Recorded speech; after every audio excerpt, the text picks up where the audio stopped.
Hello, hello, hello. Welcome to Royal Sussex Live. Welcome, one and all. Okay, let me take that off the screen. There we go. Let me see who's here. Happy Easter to you, one and all. Let me see who's here first. Let me go all the way to the very beginning. Have you been waiting long? Hello, Carolyn Soares. Happy Easter. Um, Let me see who else here. Sonia Johnson, Lorna Williams, Elaine Parker. Happy Easter.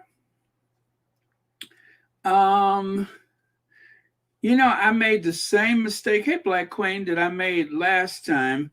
You know, um, Old heathen like me every so Connie Balmer. Hey, Connie Balmer. Old heathen like me. Sometimes I decide, you know what? Let me go in there and get that old Jed Clampett Sunday go meeting suit. And just like last time, I thought I saw something down the street. I thought it was a church. And as soon as I walked in, everybody looked surprised to see me. And they kept saying, L'chaim, L'chaim. And I was like, oh, yeah, blessings to you too. I'm like, this is an interesting congregation. L'chaim. So, turns out I was in the wrong house of worship. That explains why it wasn't that many people there on a Sunday, on an Easter Sunday.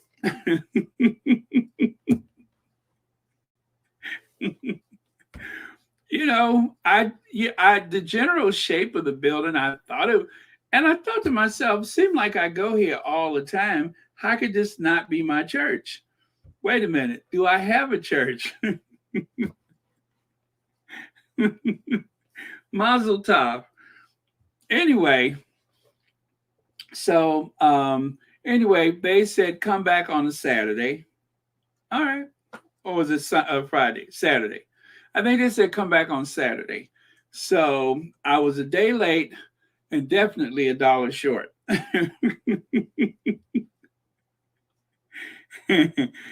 I thought, look, I thought the High Holy Day was Sunday, but for some people it's Saturday.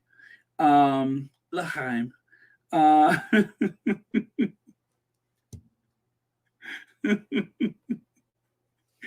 oh man, I can't get it right, can I?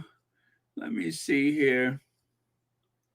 Uh, oh. Okay. Okay, I think I got this. All right. So, anyway, it's Easter. I will say hello to you guys individually. Oh, by the way, someone sent me a Cash App like about 5 minutes ago. So, thank you very much for the Cash App, and thank you so much for watching Royal Sussex. Let me see. I just want to say, okay, FB is the initial, right?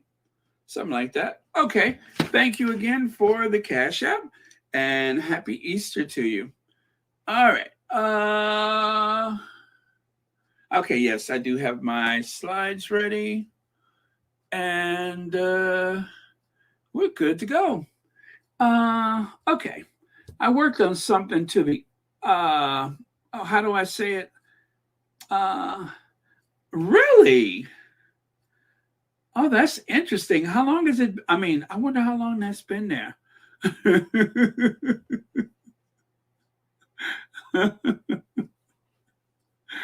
Oh, man. Well, that will explain the reason why it wasn't crowded. I was like, ooh, I'm going to get a good seat. Okay.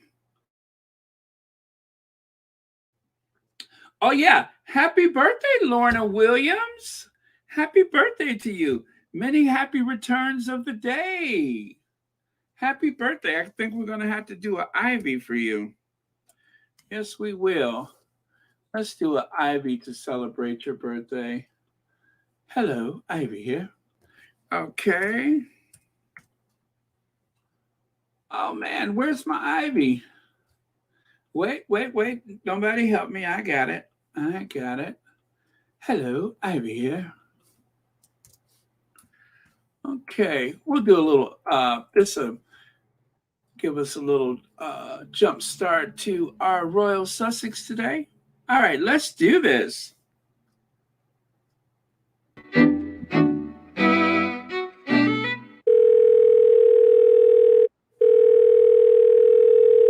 Hello, Ivy here. Hello, Ivy. Girl, the Duchess of Sussex won. Meet me at the Royal Sussex party. Nelly's gonna be there. All right, Ivy out.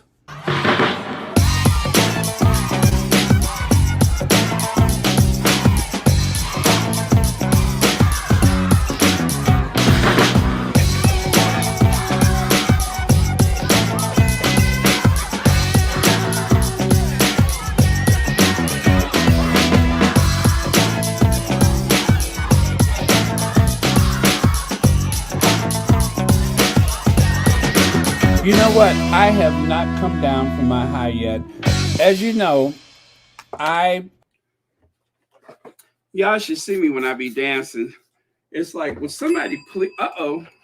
Anyway, happy birthday. It's like, would somebody please come and get this old man? My dance moves haven't changed much since they canceled American Bandstand. Okay. All right. I'm sorry. Give me a second, you guys. I'm cleaning my glasses. I found myself in a bit of a fog just now. Okay. All right. So anyway, happy birthday, Lorna Williams. And thank you so much for spending your birthday with us here on Royal Sussex. All right, let's get into this. Okay, very cool. All right, so with that, I'm going to just scroll all the way down to the absolute last. Make sure I didn't miss anything. Wow, already 800 people. Hello, Chef Sandy Love. Okay, Black Queen.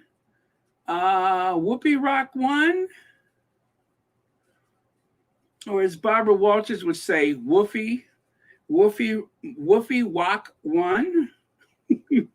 Somebody said in the comments, they said you have to stop doing Barbara Walters. It's very disrespectful. Oh, okay. I'm sorry. I didn't mean to upset your sensibilities. I declare. So from henceforth, I promise I am not going to do Barbara Walters more than twice a day. Okay? I'm not going to do it more than twice a day. Okay. As the notion hits me. Happy Easter to you too, Desiree T. All right. So, coronation likely. Don't get mad at me, you guys, but this is my theory about that. And it's just a theory. Because they haven't said no, I am of the opinion that they are likely still in negotiation because otherwise, I believe there would have been a very hard no at this point. So I'm just doing the math and I'm going to say that it's likely that they are negotiating to the absolute last detail. Oh, sorry. Yeah, I'm going to say that they are likely to be in negotiation to the absolute last detail. But listen, you guys, it is going to be a highly secure event, right? And I may possibly be wrong, but I'm just leaning toward they're likely going.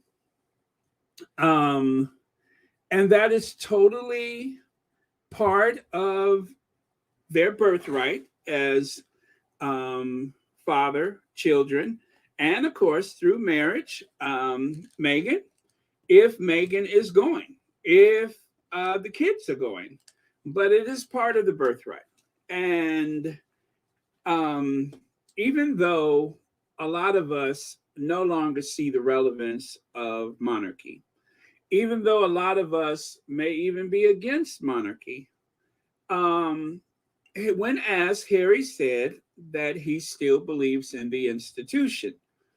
And of course, it is a powerful platform and it gives the monarch, it gives the people within the institution very powerful platforms, right? And so there is a world of good that can be done with the monarchy if they so choose to do so. Now, good, of course, is relative to who you're asking because some people don't see any relevance in it. However, a thousand-year-old institution doesn't just go away quietly into the night. Like any other institution, it will kick and scream and utter its last gasp until finally the end is here. So I'm just operating under the assumption at this point that they're going because otherwise they would have probably said so if they weren't going. And so it puts Harry in a very powerful position. Charles needs them. Charles has always needed his sons to legitimize the existence of not only his position, but now, of course, that of Camilla. Um, so it is Archie's birthday, but you know, it's a child's birthday. It's not an event that comes once in a lifetime for most people. There will be several Archie birthdays, and there's no reason to believe that they could not celebrate on the same day later in the day or earlier in that morning or whatever they deem as a celebration. But I'm guessing that it's just likely that they're going at this point because this close to the event, um, I would have just assumed they'd have said no by now. Um, a hard no. And there's a lot of power in keeping people guessing. And also for security reasons, it may be important to keep people guessing. So anything's possible, but I'm just leaning toward they are likely to go. Um,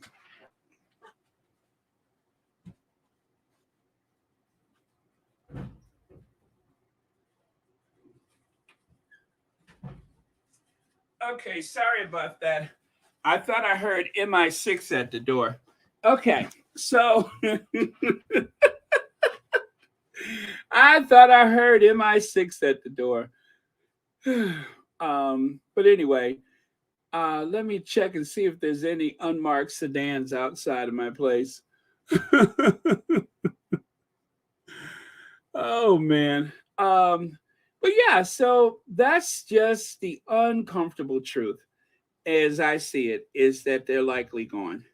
Um, and with that, happy Easter. Uh, what are you referring to, pray tell?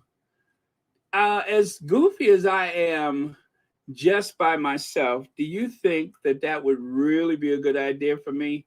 I've always been afraid because I'm just like, I'm kind of a loose cannon without any stimulant. So, probably not a good idea for me.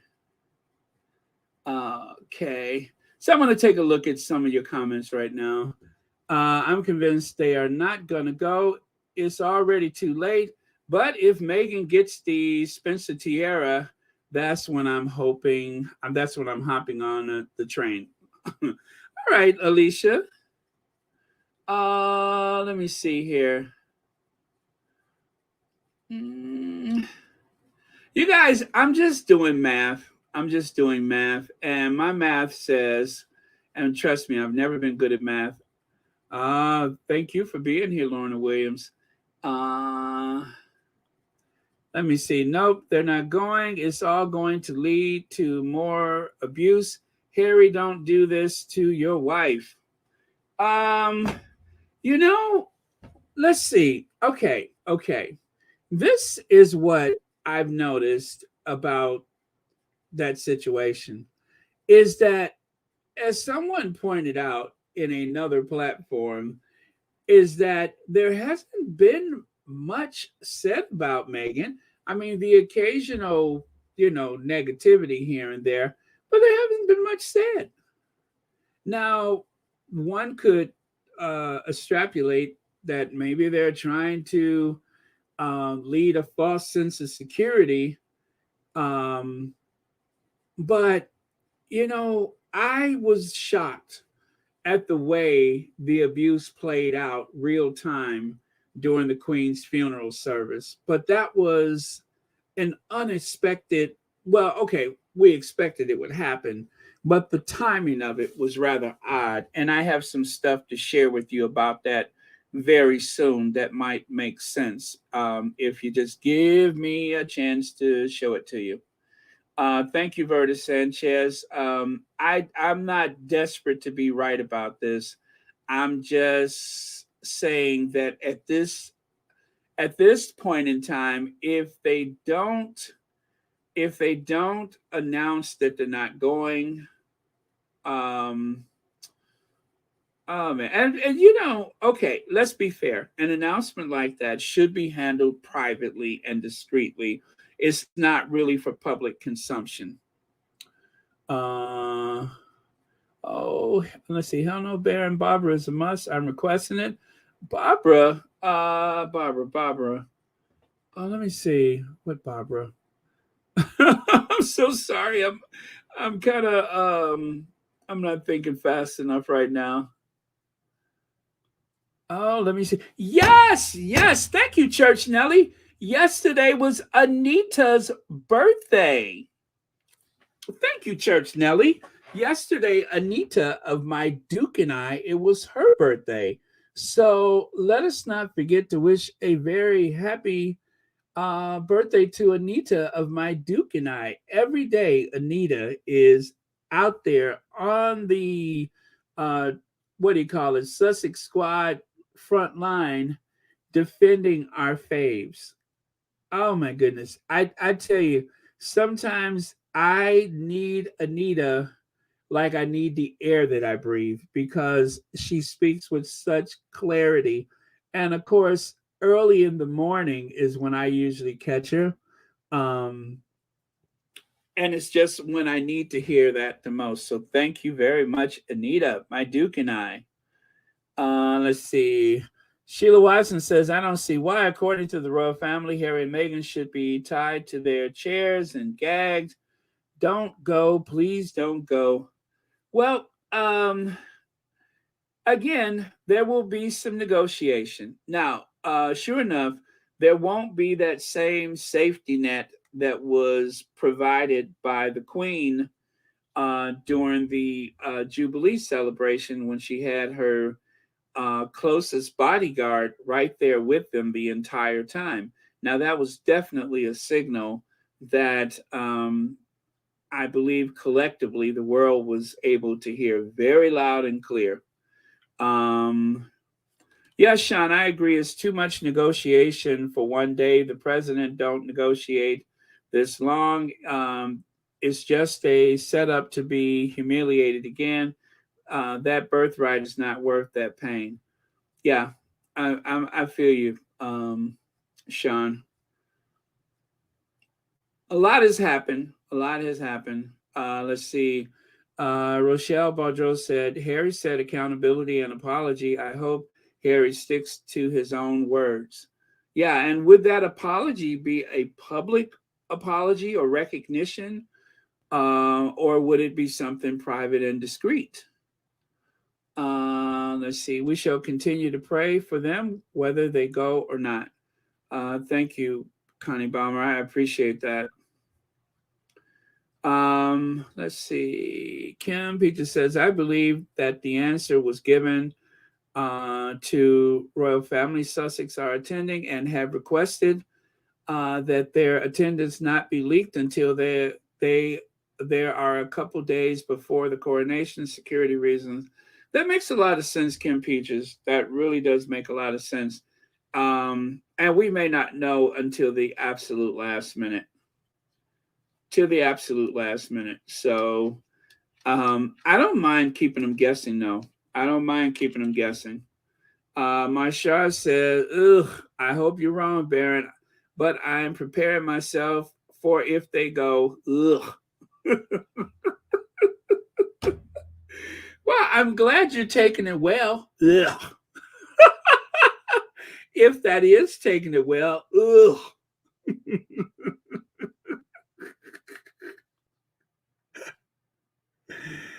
Baron, maybe they should go since King Charles is nearly at the end of his passing through journey. Karuna Reina, um, I don't think. Well, okay, you guys. Let me say this. Let me say this. Uh, eh, uh, okay. So I've been listening to a lot of platforms, a lot of Sussex friendly spaces, and the first rule about some of those spaces is you don't, re, reveal what you've heard in those spaces. So I respect that, but it is like I'm getting some clarity about the situation, and that's I'm not even going to say that's a good thing. I don't think it changes my feeling either way. I am going to watch it. I will, tell you what I see. I will reveal all of the oh no she didn't stuff that I see, those kind of things, definitely, like I've always done. If anybody chooses not to watch it, that's fine too. Whether they go or don't go, I'm still planning to watch it, and I will be looking for some of the messiness. I will be looking for yellow t-shirt guy. All of those things, it just, with the way things have been going for Charles lately with the protesting, there's no way in the world I'm not going to watch it. I don't want anybody throwing anything. I don't want anybody hurt, but it's going to be a bit messy, and y'all know it is. So I am going to be looking for that coverage. I'm going to save whatever receipts I can gather, and it's just going to be very interesting to see how this very unpopular king navigates his way through that day. So, by the way, Raina, thank you so much for your comments. Hi, let me see. Lottie, hello, hot Lottie. Lottie says, I believe that they're going, and I'll bet. Okay. You guys, we only want them safe, right? We only want them safe, and we want them to do whatever is best for them as a family. It was painful during the funeral, and the world, it drove the point that Harry was making. Now, I wouldn't wish that type of pain on anyone, not Harry, not Meghan, anyone. But it really drove the point that they are, as an institution, that they are lagging behind in the hearts of the public, and that they really, really need to show or improve the world that they are still relevant, and that they are still universally accepted.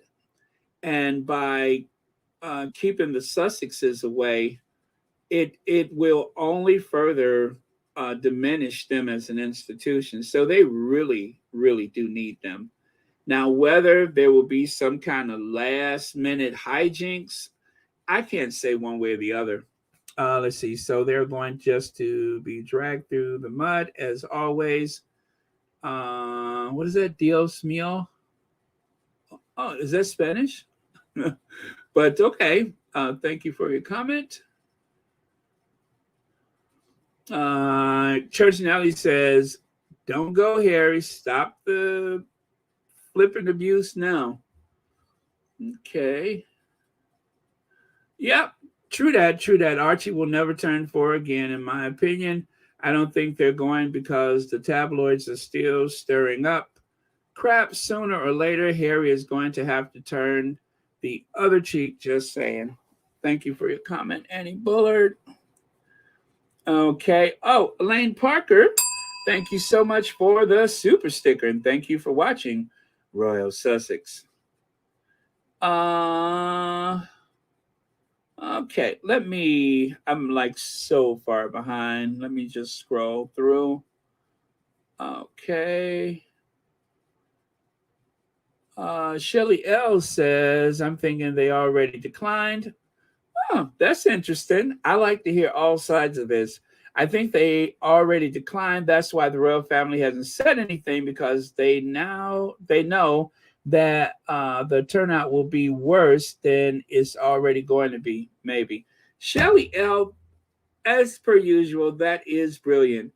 If they have declined, and there's a good possibility they have, there's a very good possibility they have.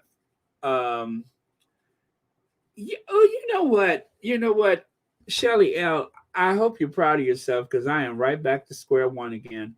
I am back to square one, because that does make a lot of sense. Security aside, and of course that is the most important thing, but if they have already declined, and the fact that they are still clamoring to get the world to watch, the world to witness this adulterous couple assume their position. Oh gosh, that sounds weird. This adulterous couple to take their places as king and queen on a throne in a church where the king, the sovereign, is the supreme governor of the church. Oh man, they need as much support as they can get. So, Shelly L, I am going to give you high marks for that one, because that makes so much more sense than anything I've said so far. And I'm not embarrassed to say so, but that does make a lot of sense. Thank you so much for that. Ma Jones says, Baron and the Sussex family, I hope they don't go, but if they do, it may be a disaster. My prayer is to protect Harry and Meghan whenever they are, wherever they are, UK or US. Thank you so much for that, Ma Jones. Very timely. And I'm sorry. Sean says, what would be funny? Charles go home to glory just before they. Sean, what? Wait. Let me put some lip balm on. You gotta make me split my lip. Oh man, you almost got me. You just don't understand. Okay, you almost.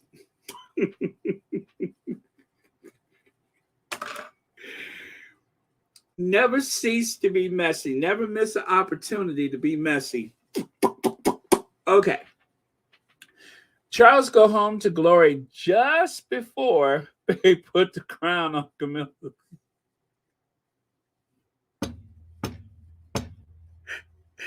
Queen no more. William is throwing her out ASAP. Well, there is a precedence for that. Just ask Charles Spencer the way he kicked out his stepmother after his father, the Earl Spencer, died. Oh, that's a scandal. Have you guys heard that story before? Raina Spencer, who was the stepmother of Princess Diana. Oh boy, I tell you, that lady, she had a big personality and big hair to go with it, much bigger than Camilla's. Well, Raina found herself. Well, the Spencer family was, excuse me, losing a lot of money, right? So she told the Earl Spencer, Princess Diana's father, we need to start selling some of this stuff so we can get some money in here. And so they did. And Charles Spencer at the time was living in South Africa, which is the current Earl Spencer. and he's worked as a journalist, etc. Well, anyway, you guys, when the Earl Spencer died, now mind you, he had already had a stroke before Princess Diana got married, and people were concerned about him making it down the aisle or the nave of the St. Paul's Cathedral. I remember that from 1981, that he had a little hobble to his leg. Well, anyway, um, Earl Spencer died, so Charles became the Earl Spencer, Princess Diana's brother, and they kicked her out the house so fast. Now, listen to this. Now, this is just tacky. It is alleged that she tried to pack her belongings in some very beautiful designer luggage that she had purchased while married to the Earl Spencer. They made her take all of her stuff out of those bags and put them in bin liners. You got it, some Glad garbage bags, and haul that stuff to the taxi that was waiting for her.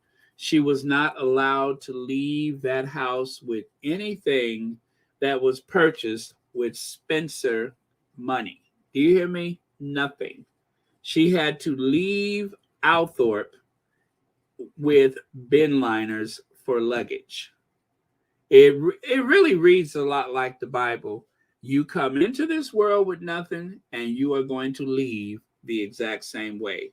So let it be written. So get them bin liners and put your luggage in it. I mean, and put your clothes, your belongings in it. So thank you so much, Sean. You guys, I got to step on it because y'all are just talking your behinds off, and I'm so far behind. Ginger Lily says Harry needs to cut all ties to his dysfunctional family. It is better for his mental health. I'll agree with that one. At some point, it will be time to cut the ties. I think that if they do go to the coronation, something that is not a last ditch, last minute thing that emotionally catches you off guard, like someone dying, let Sean tell it. They may be there for another funeral. But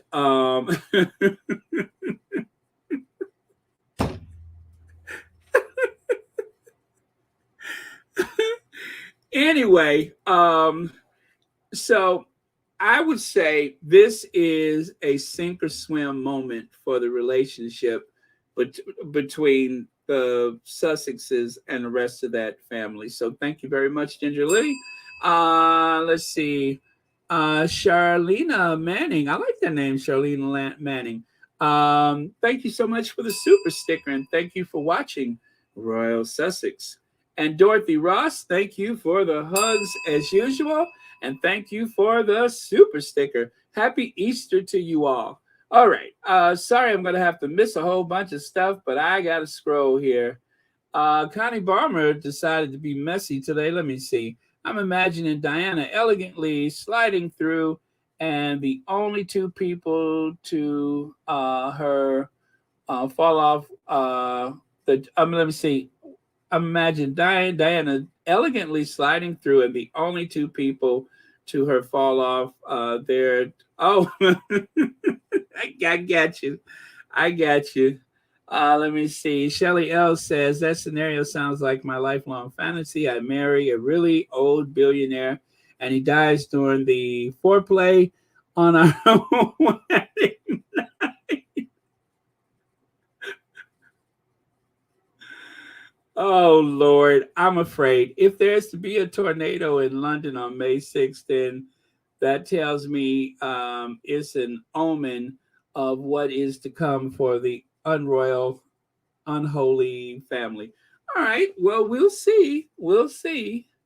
Stranger things have happened. Okay. All right. So this is the absolute last one. Oh, I mean, not last one, but I'm all scrolled all the way through here. Could Harry and Meghan have accepted, and that's why they're that's why that. Oh, could they have accepted, and that's why they said no tiaras?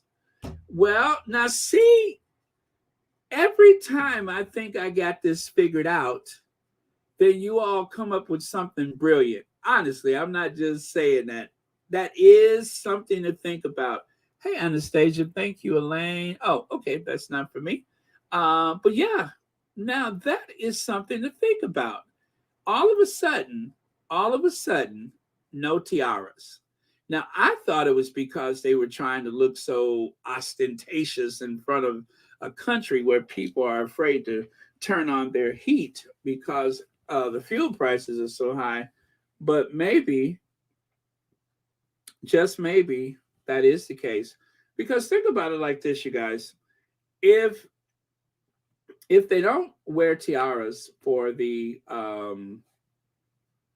coronation, then I would say that may be the prelude to putting a lot of that bling that they have, and there is many pieces of jewelry, of putting all of that stuff into long-term storage and just leaving it there, because there will be other state occasions, and the temptation to wear jewelry is always there. But maybe this will reflect a change for the royal family. Let me get off of this slide, you guys. I've been stuck on that same slide. All right, you guys, I'm going to change the topic. That's the wrong one.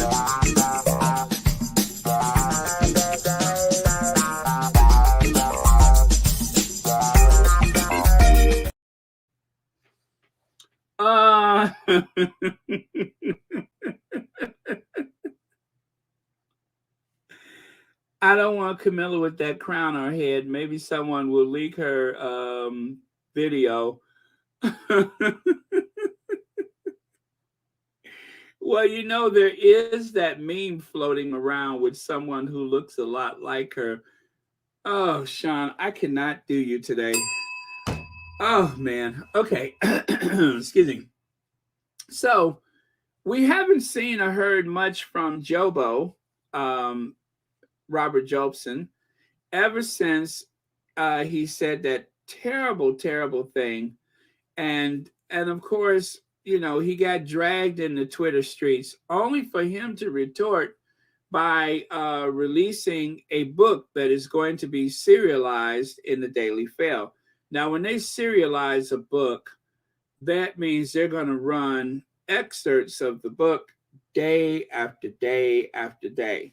And I don't know which is worse, the first thing they release or the last thing, but it's a drip, drip, drip of some pretty disparaging and negative, nasty information, knowing the Daily Fail and considering that terrible, terrible Robert Jobson. And yes, he does kind of look like he's reaching for the toilet paper.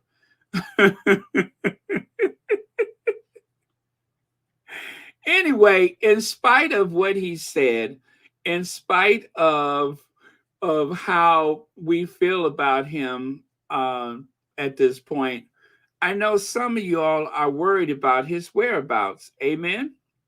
Like, has he been abducted by aliens? Is he stuck on a toilet at Heathrow and they haven't found him yet? Where is Robert Jobson?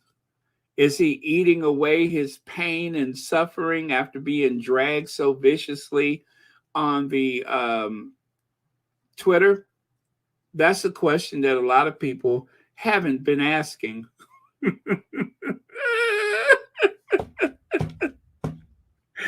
That's a question that a lot of people haven't been asking. But since you didn't ask and you probably don't care, I'm going to tell you anyway. There has been a sighting of Robert Jobson. Well, the first sighting, of course, was him ordering enough chicken nuggets for like the whole family and a couple of people in the house next door, with a Diet Coke, of course. And a lot of people, if this is Robert Jobson, that very unusual, bizarre build that he has, the lack of a neck, and of course the rather chunky. It may or may not be him. It's kind of hard to say, but it is McDonald's. It is a self-order menu. It looks like there's about 15 items on the screen. That's got to be Robert Jobson.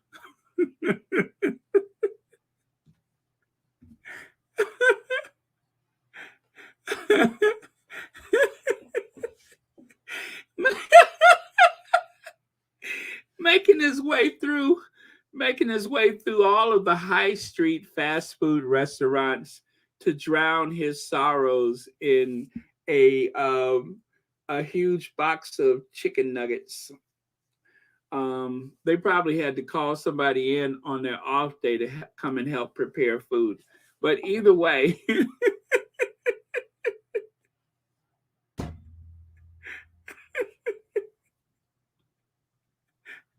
Ava Ava Langer said Robert Jobson's pants buckle is screaming, "Help!"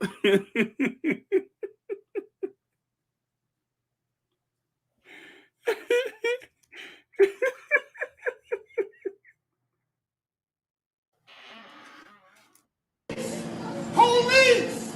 Police! Help! Police! Help! Police! Help! Help! Police! Help! So apparently, according to Ava Langren, that is what Robert Jobson's belt buckle is doing at this point. Okay, I'll accept that one. Thank you very much. um, well, he has many disguises. Sometimes he disguises himself as just a typical patron at McDonald's. Sometimes he disguised himself as the late father of Kim Jong Il, Kim Jong Un's father, dear leader. Sometimes he disguises himself as an aging Korean dictator. And then other times he has been seen disguised as Roberta Jobson. So he has some clever disguises. The Roberta Jobson, the late dictator of North Korea, and of course, a very, very hungry McDonald's patron. All of these disguises are pretty clever. But recently, he has been trying to pass himself off as just a typical country squire with another weasel faced reporter slash photographer. And as you can see, not only is his belt buckle asking for help, but look at that bench that he's sitting on. Police! Police! Police! Help! Police! Help! Police! Help! Help! Police! Help! Even the bench is crying out for help. So there's been a lot going on with Robert Jobson.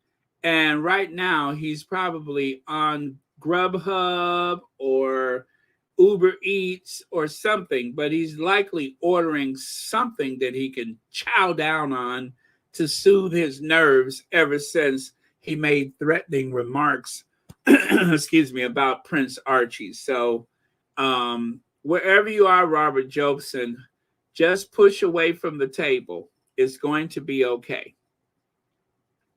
So every Easter, I have to go through a collection of my favorite Easter memes or photos. You have this one for only $3.99. You can download an app to find all of them. So this is where we've come to in this age of smartphones and millennials. Rather than to go through all the trouble like the rest of the kids and try to find the Easter eggs, there is someone, obviously from a tech firm, disguised as a rabbit who is trying to lure this child into downloading an app so that she can actually subvert all of the usual obstacles to finding the Easter eggs. And instead, she can just download the app and she can find them. And that way, she can get to jump on all of her classmates or nursery school friends or whatever. So, isn't this the world we live in, though? Isn't there an app for everything? Yep, now there's an app to help kids find Easter eggs. I tell you, what is this world coming to? And then, of course, there is this one. I'll just leave that one there for a second. and I'll let you figure out what it means for yourself. Okay. If Jobson doesn't pop due to his inflated ego, due to his book, then I just don't know how to get rid of cockroaches. Cockroaches, royal rodents, they're all vermin to me. Let's see. Verta Sanchez says, which means that the lawyer over there will do what William wants them to do. If his father did leave him anything, William would put a stop to that. He would be that petty and vindictive. Oh, you mean if Charles leaves anything to Harry? Well, it would be, that is his father, true enough. But then there's always the excuse that the estate must remain intact. And that's why when the sovereign inherits the the Duchy of Lancaster, they don't share the money with their siblings. And that is why, um, the complaints that Charles doesn't do as much as he should, they they are kind of conditioned from birth to keep those estates intact, just like the brother of Princess Diana, Charles Spencer. I doubt if he shares much with his siblings. He still has his sisters. I think they're both still alive, right? And of course, I don't think he gave much money to Princess Diana. There's a lot of emphasis put on keeping the estate intact in every way possible. Of course, Meghan could wear a tiara, but Meghan may not wear a tiara, and there was a possibility that she didn't want to wear one for her wedding. But of course, Meghan, following traditions, did wear a tiara. Meghan is not one for very flashy jewelry, as we all know. However, she is one for tradition, where the family is concerned. I mean, she did what was expected without totally relinquishing all of her personality, like some women in the family have. Tao, thank you so much for the super sticker. And thank you for watching Royal Sussex. Happy Easter to you. And of course, another one of my favorite Easter photos is the kids in the giant carrot. And I love the one who has had so many sweets, he just passed out. Or maybe not. Kids sleep in the funniest places. But I don't even remember where I found this photo, but I thought it was the cutest thing. How adorable is that? Little rabbits all lined up in their carriage, and one of them just passes out. So that is absolutely adorable. And of course, the bean, the sculpture in Chicago, the bean that looks like a giant kidney bean. Well, some clever fellow or lady put this together where it looks like a giant chick just burst out of the giant bean like it was an egg or something like that. It's actually made out of stainless steel and it weighs tons. So the reality of what it looks like on the inside, I'm sure, is nothing like what you see on the screen, but it is fun. And then, of course, this one has been making around thanks to the squatties. Don't know where it comes from, don't know where it was taken, but I'm surprised I didn't see it last year, but this is the first time I've ever seen it. So this is making around per the Sussex squad.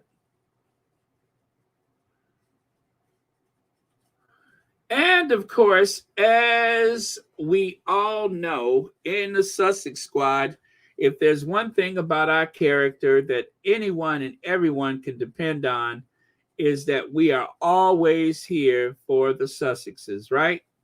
Right. We're always here for the Sussexes. Ride or die. Judy must have said, thank you so much for the super chat. Meghan should braid her hair into a crown. Come on, there you go. Put some nice beads on it and everything. There you go. Now that would be very, very cool. I would love to see that. And would somebody come and get your uncle? Who uncle is this? Whose uncle is this? Somebody come and get their uncle with their Motorola flip phone and they gold tip shoes and they Newport suit. Somebody come get your uncle. I told y'all about letting your uncle walk up out of the house on Easter. Somebody come get your uncle.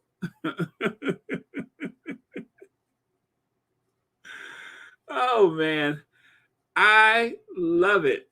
I love it. This is my new favorite anything. I love that. All right, Newport.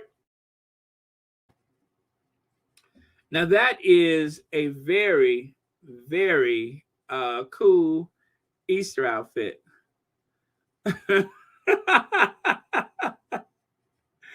Well, come and get them then. Somebody come get their uncle.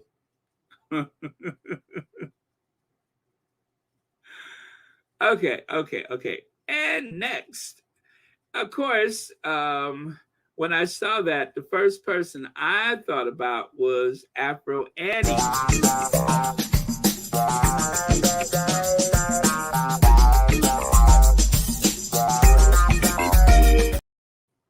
So there you go.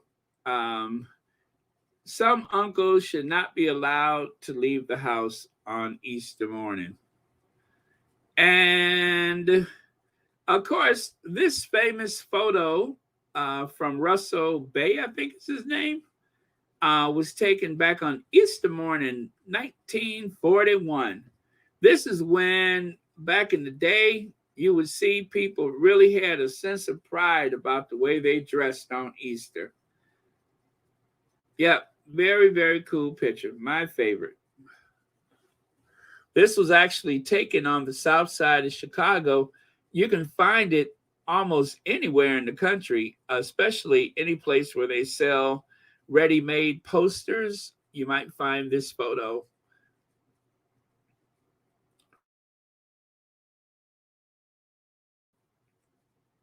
It's actually, excuse me, there was the New Deal from Franklin Roosevelt, right?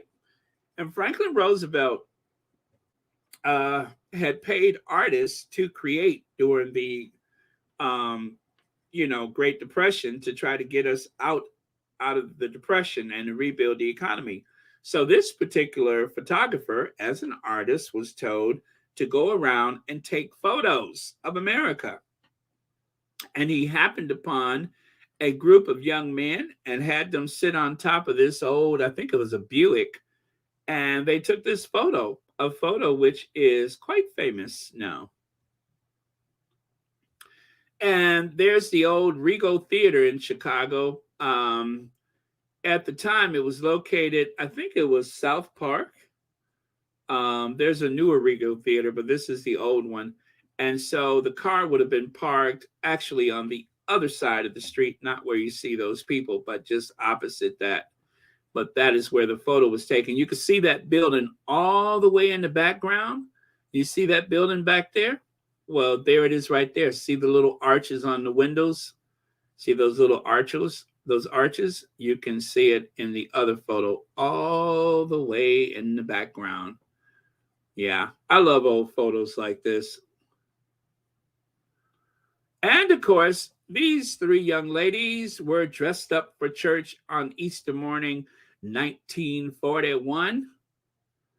It looks like New York with all of those classic buildings in the background, but this is just another classic example of a neighborhood that was made for wealthy, middle-class white folks, and also some servants actually lived on the third floor, but these are townhouses, and some of them are still there. Some of them are long gone.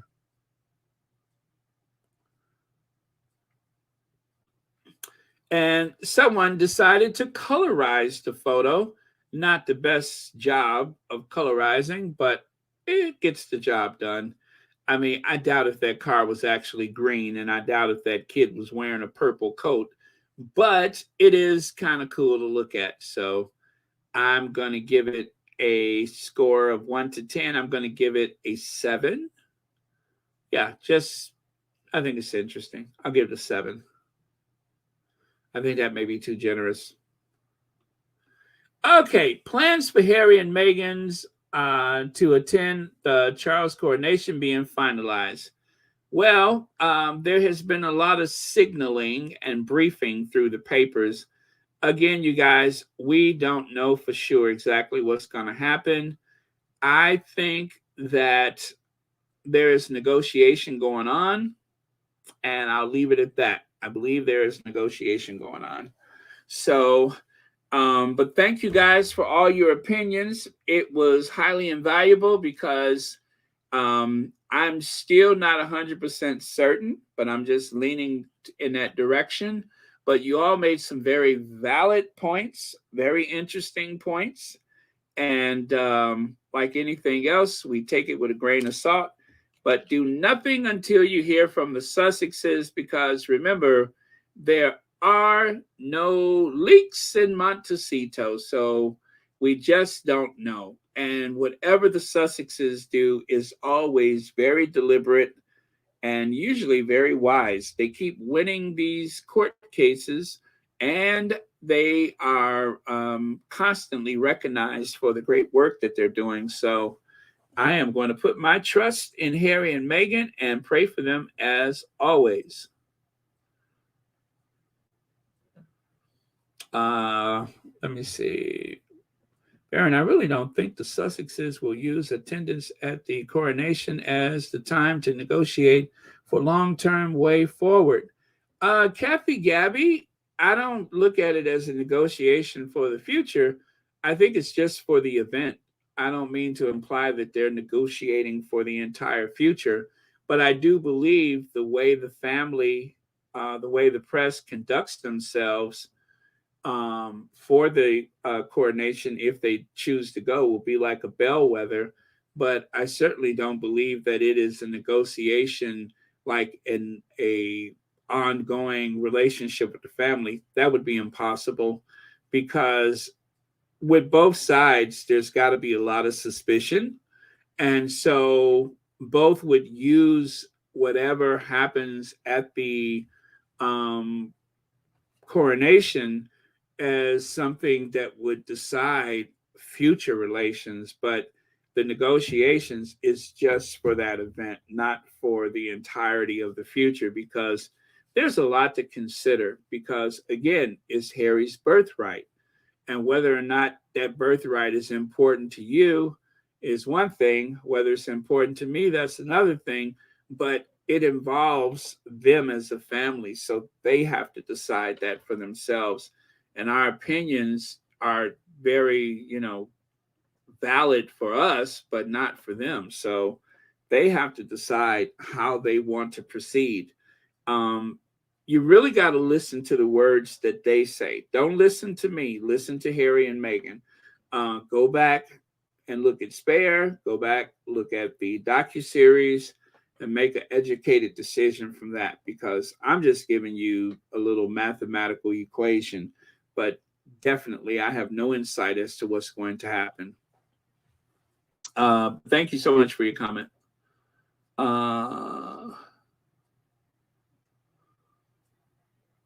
Yeah. Let me see. Why would anyone put him or herself through the proposed purposeful humiliation and disrespect of that mess? Choose instead of surround yourself with positive people who have your best interests.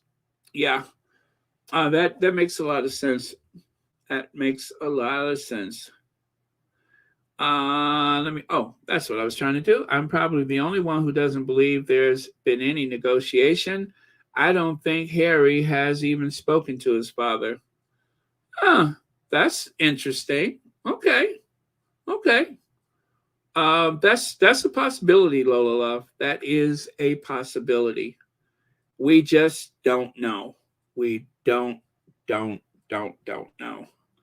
Lex says, so they want to go to the Coronation since their home was taken, 2.4 million taken, brutalized by the press, and hinted abuse. Meghan verbally attacked by Charles and Camilla, Will and Kate. Point well taken, Legs. Thank you so much for that. Point well taken. There is a lot to consider. And yeah, it's a lot to consider. That's a very valid point. I won't deny that is a very valid point because some terrible, terrible things have happened. No denial about that. Terrible things have happened. And even though some time has passed, the Queen's funeral was horrendous, and it played out in front of the full court press. It played out in front of nations of people, and they did not care what anyone thought about it. And that makes them very dangerous. I would say anyone who could conduct themselves like that in front of the world and pull every possible humiliation out of a bag, that's a very dangerous person or people to be around. So I don't disagree with you. Thank you so much for your super chat. Okay. Uh, all right. Let's move on. All right. So this is what happened at the Jubilee. Harry and Meghan walks into St. Paul's Cathedral. Meghan, of course, looking very chic and pleasant. Harry, of course, on occasion was like, what? But this image says a lot. So, again, whatever I say is just my opinion. You guys have seen the same stuff that I have. I am not privy to any information that is not available to any of you. So this is what's waiting on the other side of the ocean. And those people with their glaring looks were given license to look and feel the way they do by a very negative, nasty hate campaign that has been waged against them, aided and abetted, of course, by the British royal family, right? The royal family, as they say. Let's do this one more time. It's much easier for them to blame anything uncomfortable on racism rather than address the fact that the negativity towards them is coming from within the royal family, right? Remember Dan Wooden said that? That's what Dan Wooden said. And she should know. And as we say, the calls are coming from inside the house. And the briefing may have quieted down a bit, but it hasn't stopped. The briefing has not stopped. And when I say briefing, I'm talking about those little sly comments and accusations that are spoon fed from the institution, from the royal family to the press and into the papers and onto the social media and other platforms it goes. So there's that to consider. Jocelyn Young says, hello, Baron. Charles was 4 when his mother was crowned and he attended the function. Why can't Archie get the same? He is a prince. Point well taken. Back in those days, of course, there was 8,000 people, if I'm correct, inside of Westminster Abbey. And if you guys are wondering how is that possible, I have some photos I'm going to share with you on another occasion. But it is possible that there was, 8,000 people squeezed in there. That's the figure I've heard. I've heard other figures, but either way, Charles, he was young, but Charles was a rather peculiar individual as a child. And as things go, I would say that even today, he ain't wrapped too tight. Um, a rather precocious young man. Even today, he's not wrapped too tight. The whether Archie goes or doesn't go, I don't think it really matters. I don't think the Sussexes would want him to be there. So it's one thing for the papers to try to say that they are not welcome, or that the kids are not coming. That's one thing. But I don't think the Sussexes prefer for him to actually be there. I wouldn't want my child in that hostile crowd. And it's a good chance that the Sussexes feel the same way. Whether or not they go is one thing, but whether or not the children go, that's a whole nother story. The kids may not even leave California for that matter. And of course, until we know, the Sussexes may not leave California. Thank you so much for your comment. And Catherine Reeves, thank you so much for the super sticker. And thank you so much for watching Royal Sussex. Happy Easter to you. Verda Sanchez says Meghan was on point when she was Grace. She was elegant and she had her mental protection wall up because of having helped to do that. Meghan can handle this. If Prince Harry decides to go, Meghan may not go. Well, there you go. There you go. It can fall down in so many different directions, and we just don't have the full information just yet. Thank you so much, Berta Sanchez.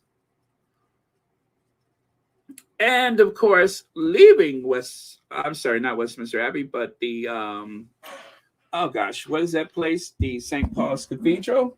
They both looked very regal. Harry looked like the king that he is, and Meghan the queen, reigning supreme. Oh, let me pull this computer a little closer. I tightened some screws on my chair, and it is still crying bloody murder. Oh, you hear it? My chair is crying. Please get off of me, old man, please. Let me see here. Okay. All right, so moving on. So right there you have Kate made me cry. Kate made me cry. And to this day, I have not seen or heard any denial from the royal family that would counter that narrative that Kate made her cry. Kate never said that Meghan made her cry. Other people did that for her. And so, of course, likewise, there's the same here. So, but take a look here. Kate found Walkabout with Harry and Meghan one of the hardest things she ever had to do. That caused a firestorm on social media. It backfired on whoever decided it was a good idea to put that out there. So much so that every time I open up the Twitter, there is another image or photo from that day to remind people exactly how awful it was for Meghan. Not for Kate, but for Meghan. Meghan had the tough time that day. Kate was walking with her head back, even though she has kind of a strut like an old trucker or something like that. Whatever that walk is she was doing her Kate thing, and she didn't have a care in the world because everything goes her way. It is the woman of African descent from the United States who found it very difficult to be there. And so they are trying to rewrite the history of that moment, just in time for the coronation. The timing is rather bizarre, but Robert Jobson's book needs as much help as it can get. I mean, let's face it, you guys. How do you write a book about him and expect it to be successful? You don't. The only way you can make a book about him successful is you have to have a subplot. That is, make the book about her. You got to make the book about Meghan. If you don't have Meghan and, of course, Harry in that book, if you don't have them in that book, it will not be a success. So, just like they need the Sussexes for the coronation, Robert Jobson and Charles, for that matter, who has given consent for this book, needs the Sussexes. It's unfortunate. Oh gosh, why did I do that? It's unfortunate, but that's just the way it is. They need Harry and Meghan. They need them. They need them. They have to have a counter narrative. They have to have something to play off of to make it seem like they're nice people, to try to make it seem like they're relevant. It's like a choice of Coke or Pepsi. They need them. So I was busy as a cat covering up poop this morning trying to put this together for you guys. As a woman of color, I know that icy look directed at Meghan Markle all too well. Do you guys remember this? I think it was in Glamour magazine. It came out in September last year. And gosh, I hope I got this right. But anyway, let me do this for you. Let me do this for you.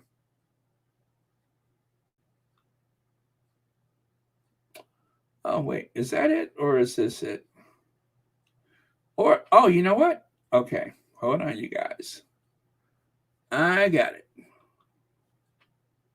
A look that women of color know well, the tutting and the pursed lips, the eye rolls and the raised brows, the averted gaze and crossed arms.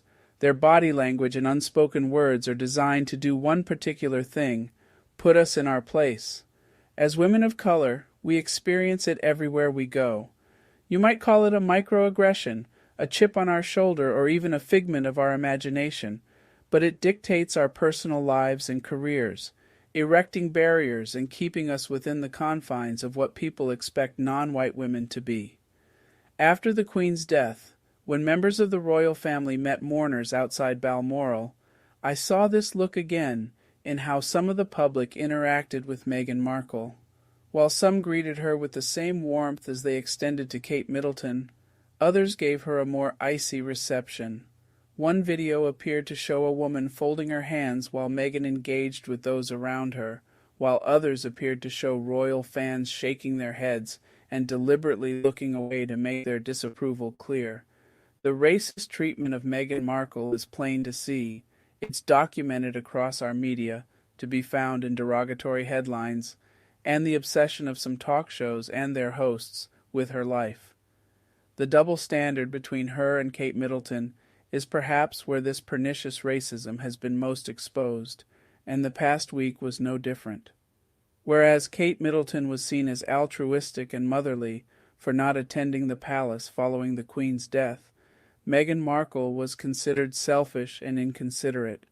It's abundantly clear that in the eyes of some, black women can never win, especially ones who dare to marry into the symbol of white elitism that is the royal family. Women of color who live and work in white spaces know how this treatment, often at the hands of white women, can come to dominate and limit our lives.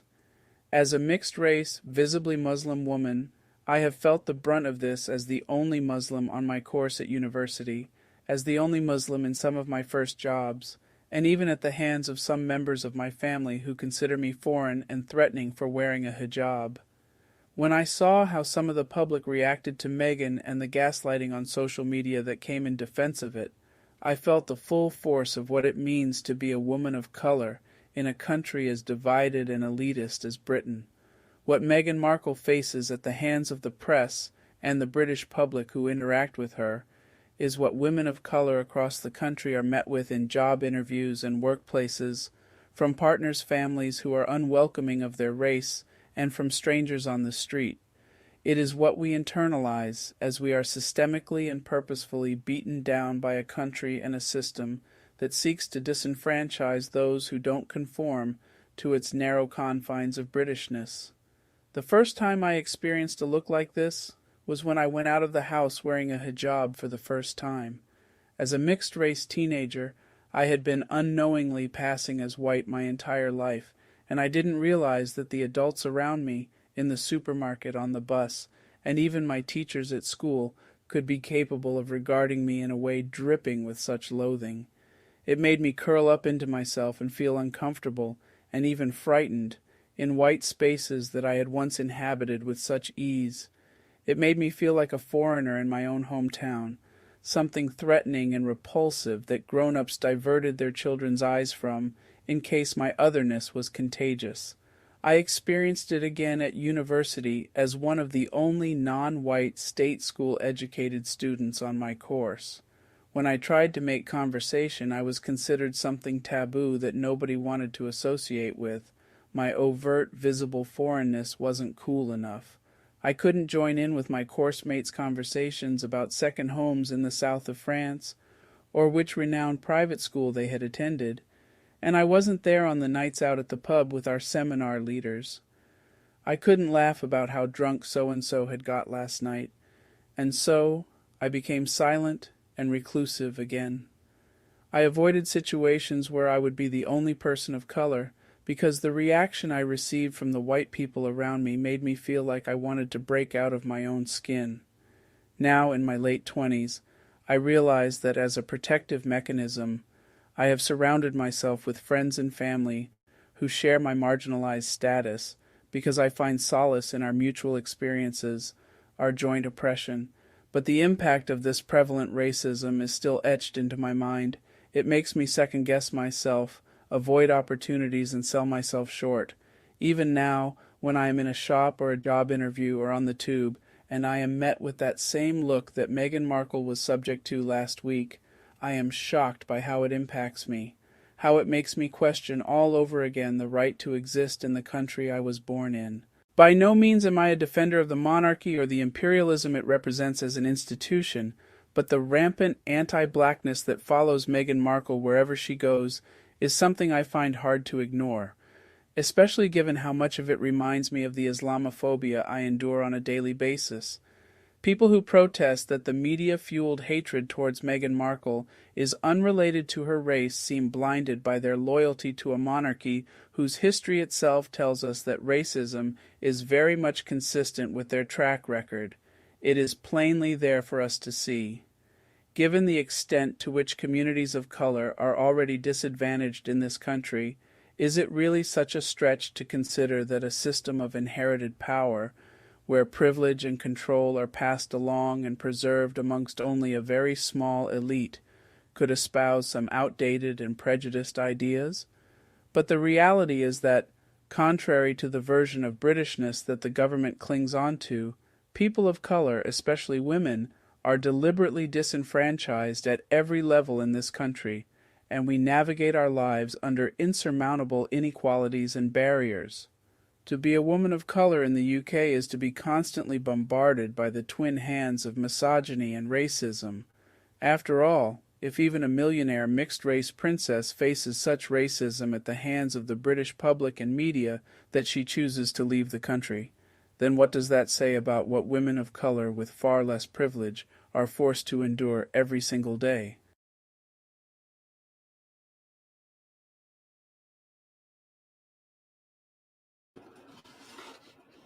So this is the writer. She says black women can never win, especially ones who dare to marry into the symbol of white elitism, that is the royal family. So that was from September 2022. So that was just after well, not just after the Queen died on the 8th, was it? But yeah, so I did not realize let me see. I had saved this, and when I saw the picture, I was like, wow. And then I realized that there was actually an article that goes with it. So I went and found the article so that I could share it with you. And there you have it. That's what the article was. And it was so much going on at the time. I don't even think I was able to read the article at the time.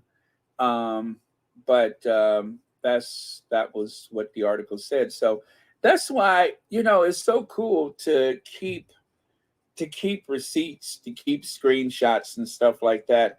Which last night, that's what I was doing. I was up trying to organize everything that I have, and that takes hours. Trust me when I say it, that takes hours.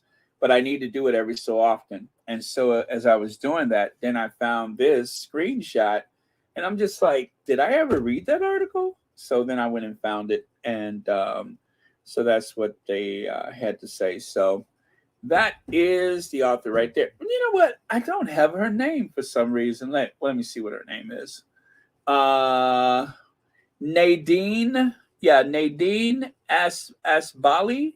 Asbali. That is her name. So she wrote that in response to seeing the image of Meghan that startled her and startled a lot of people from that day. It is very painful to watch. It was very painful to the whole thing with the funeral was just an ongoing uh, act of aggression from the royal family at a time when the royal family should have been mourning the queen. They decided to go after Harry and Meghan. Very strange, very, very strange reaction. So, you guys, let's just and then of course I thought about it.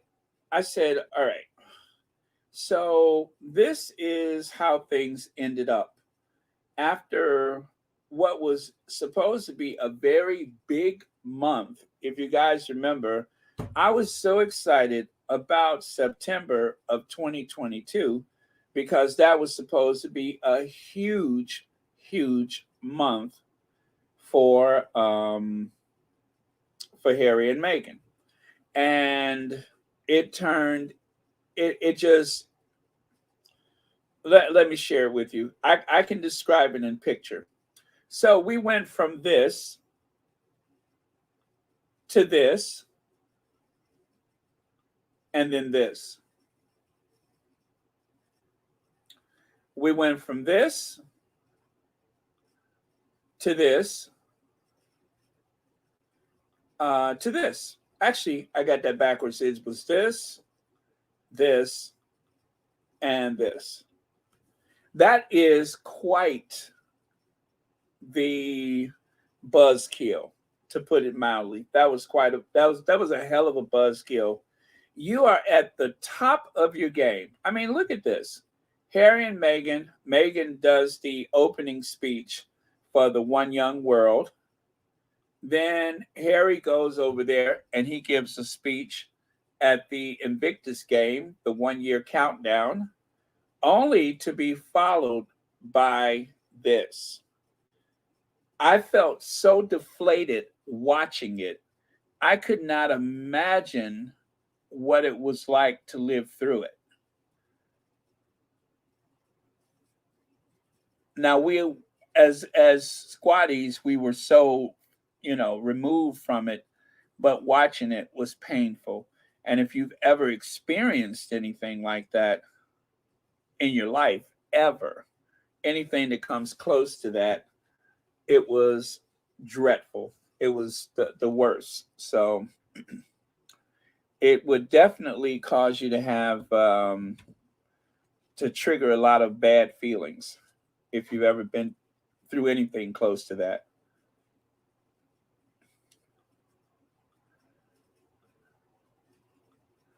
And then, of course, in spite of it all, Meghan somehow survived. But just to show you the contrast, the usual Meghan in a car, she always serves like amazing car glamour. She always looks glamorous wherever she goes. except for that occasion with the Queen's funeral. She looked glamorous, but she just did not have her usual pleasant presence. She was dazed. I can only imagine feeling dazed by the way things changed. Now, if I was really petty, I would say, wouldn't it be just like the Queen to die during one of the biggest moments for the Sussexes? But she didn't have any control over that, obviously.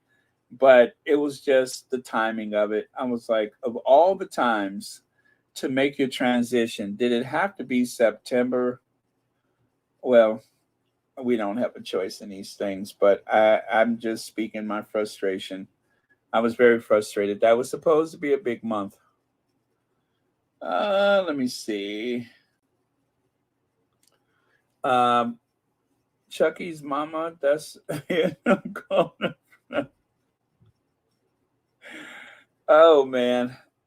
And then of course, I made a video at the time. And you know what, guys? I don't even remember what was in this video. We are here for Harry and Meghan. The uniform was a setup to hurt Harry and Meghan. Royals used Sussexes to distract public. That was my feeling at the time, back in September of 2022. That was my reaction to everything that was happening. And it's interesting. I just kind of came across this yesterday while I was putting this together, and I was like, "Wow, that was a tough time. That was a tough time for everybody who loves and support Harry and Meghan." And of course, you guys, I mentioned this yesterday. I couldn't find the photo yesterday, but I found it. Um, as I say, Kate's best day is when she's pretending to be Meghan. Whenever she tries to portray herself as Meghan, whenever she tries to dress like, walk like, talk like, whatever you want to call it, whenever she's pretending to be Meghan, that's usually when she's at her best. When she's just being herself, not so much. I mean, even in this photo right here, based on the movie Single White Female, you can see Kate lurking behind the door or whatever, dressed in a plaid coat, a tartan coat, just like Meghan. So, yeah, that I don't know who made this. I don't know who made this, but it was one of the squatties. And God, does that make sense?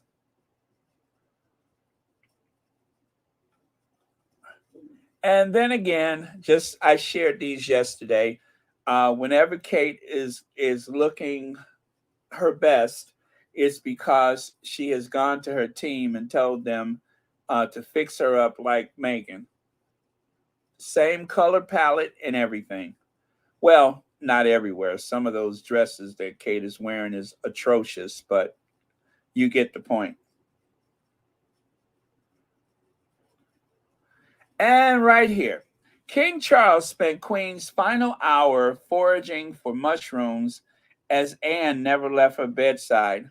So, if this is the case, why was there this big to do about whether or not Harry made it to the Queen's bedside?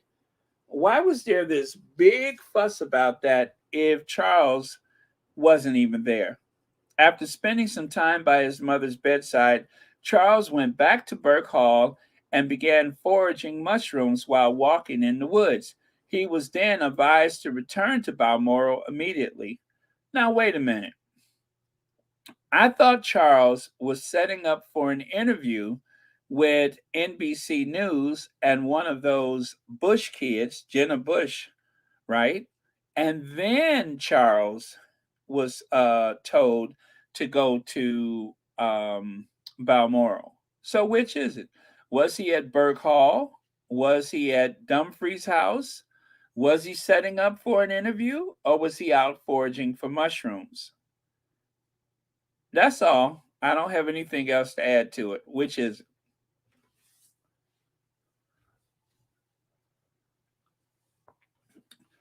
Well, Eureka, they found somebody to perform.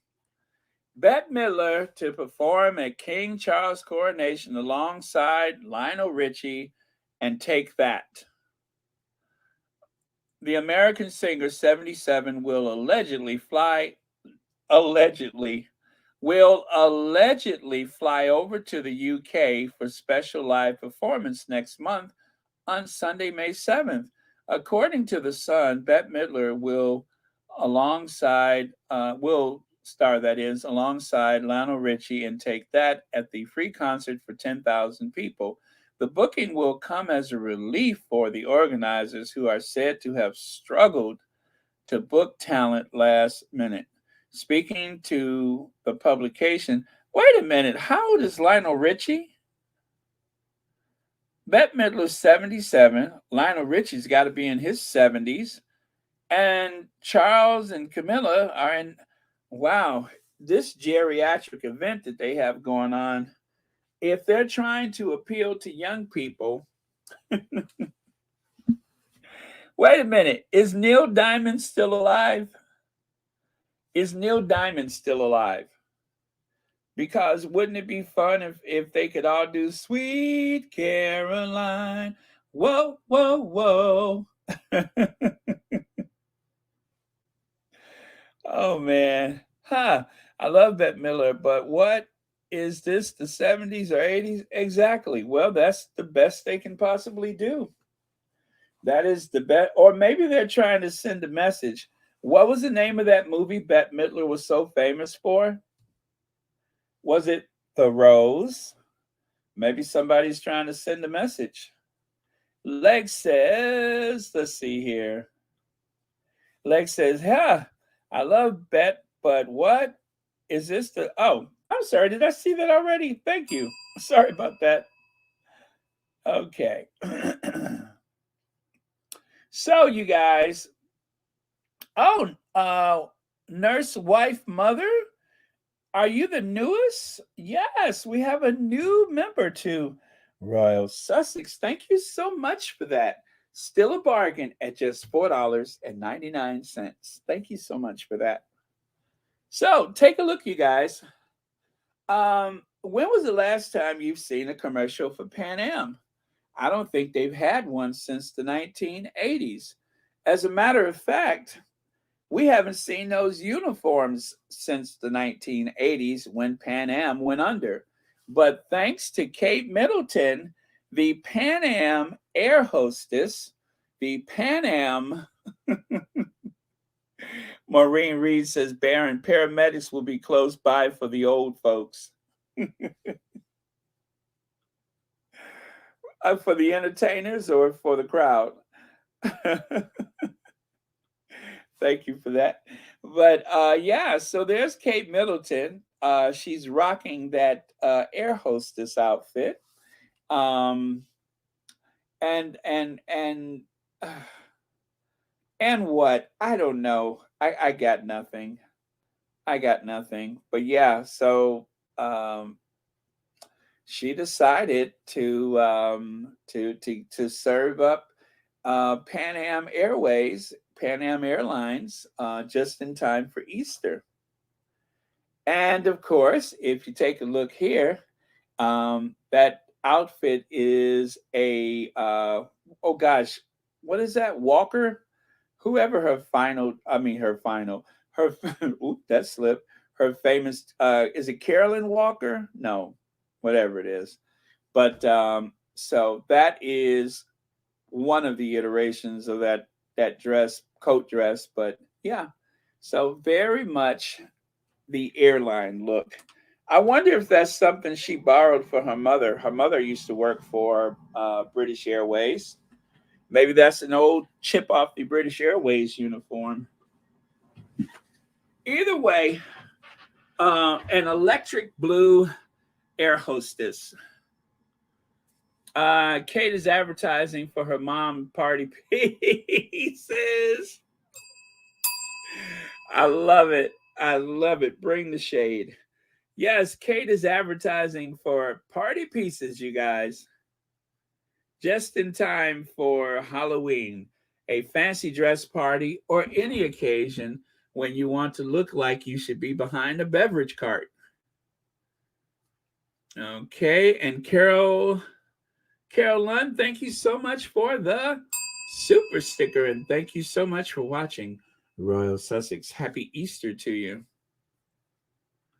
Now, there's a bit of controversy today. It turns out Kate has decided, since the Queen is not coming back, and even if she is, I don't care because I'm Kate. I'm Catherine the Great. Yeah, she doesn't care anymore. So now she's wearing nail polish or nail varnish in a deep red color. That was something that did not happen while the Queen was alive. Next thing you know, she's going to avoid wearing tights, which is fine because she barely ever wears any drawers. She might as well get rid of the tights too. Let's see. Meghan Markle broke protocol. How Meghan Markle broke royal protocol. As you can see, it was a big deal when it was Meghan, but for Kate, it's daring and interesting and enterprising. But for Meghan, it was a breach. It was unholiness. How dare she, what is it, abuse the Queen like that, right? How dare she abuse the Queen? Oh, S, we got another new member. Thank you so much. Still a bargain at just $4.99. Yes, you too can be a member of Royal Sussex. All you have to do is go to something and you can have a membership for just $4.99. Now, guess what comes up with that membership? You get to use those stickers that you see in the comment section. That's right. You get to use those stickers are available to you. So thank you very much, S, and thank you for watching Royal Sussex and becoming a member of Royal Sussex. Now, I did a little extensive study. Typically, royals, including Marco's sister-in-law, Kate Middleton, will wear pale shades of polish on their well-manicured nails for official appearances. The reason, rumor has it, the Queen Elizabeth II prefers it that way, rather, because she finds colorful nail polish, even if it's a classic, non-trendy shade, vulgar. Her Majesty herself has been wearing Essie's ballet slipper for decades. I guess that's the color. And so far, the Duchess of Sussex has played it pretty by the book on this front until tonight. Well, there you go. So again, taking selfies, embracing the public, wearing colorful nail polish. And by the way, you guys, this photo has nothing to do with Glamour magazine. I'm using it because, I'm just shady. And, and because I'm shady, I love to drag this photo out whenever I get a chance to. But as I was looking at the photo, you know how I pull on the thread and I can't let go? As I was looking at that photo, look at what else I found. Some people sniff nail polish on purpose to get intoxicated, drunk by the fumes. Over time, these people, as well as those working in poorly ventilated nail salons, can develop a condition known as painter's syndrome or baby brain. This is a permanent condition that causes walking problems, speech problems, and memory loss. So that was just a public service announcement from Royal Sussex. It's not to imply that anyone, past, present, or future, that has been mentioned on this program may suffer from the affliction of painter's syndrome. I'm just doing this as a public service announcement. It is not to imply that any member of the royal family has ever suffered or will suffer, but it does explain a lot if that is the case. It could be a way of coping, if you know what I mean. So I'm just saying that is a public service announcement from Royal Sussex, and in no way implies any connection to anyone within the royal household. Lex says, no offense, but QE2 was, she was, let me see, was she, I'm sorry, was she buried? I feel like Kate and that silky chicken pulled a Catherine Parr on her. Look up what happened after her death. Well, either way, Legs, I got to tell you something. Take a look at this. Now, this is the nail polish, right? This is the family walking to St. George Chapel. And of course, Her Majesty Queen Elizabeth II is where she's buried at the St. George Chapel. So it's very interesting that the first opportunity that Kate gets, almost as though she's taunting from someone who's in the great beyond, what does she do? She wears the same stuff that the Queen, you know, preferred people did not wear. I mean, she could have worn it on any occasion, but she chose when she would be closest to the earthly remains of Queen Elizabeth II. That's what I got from it. I'm just saying. But let's see. Thank you so much, Legs. And what is that? You said look up Catherine Parr. I sure will, because I want to know what that means now. Okay. Catherine Parr. Catherine Parr was the Queen of England and Ireland, as the last six wives. Oh, the last six wives of Henry VIII from a marriage on 12 July 1543 until Henry's death. Okay, Legs, I am going to hold on to that one, and I am definitely going to look that up later because I believe there is a message there. Thank you so much for that. And thank you for the super chat. All right. And let's see. Andrea Fife, thank you so much for the super sticker. And thank you for watching Royal Sussex. And happy Easter to you. Claire Kane, happy Easter to you. Thank you so much for being here. Okay. So, because the Queen has made her transition, everybody's showing out, even Sophie Wessex. The newly minted Duchess of Edinburgh decided that, okay, since the Queen ain't going to be there, let me try this big hat again. Now, she used to wear that hat to church with the Queen on occasion, but then she stopped abruptly. I think the Queen told her, look, even though we're getting in the state Bentley, I don't want your hat rubbing on the ceiling of my car. So stop wearing it. So she did. But now that the Queen is gone, well, here comes Sophie Wessex with that big Pharrell Williams hat again. So Pharrell Williams, eat your heart out. I'm telling you, she look, you guys, she didn't got her duchy that she wanted. Now that she's the Duchess of Edinburgh, she's gonna start pulling out them wacky clothes again. Jumpsuits. She keep trying to make the jumpsuits come back. And now she got this big goofy hat on. I'm telling you, now that the Queen is gone, she gonna do whatever it was she been wanting to do, and she been holding it back for years. I promise you that's gonna happen. Sophie Charlotte, thank you so much for the super sticker. And thank you for watching Royal Sussex. And TRC Rugs, thank you so much for the super sticker. And thank you for watching Royal Sussex. Happy Easter to you both. Greatly appreciate it.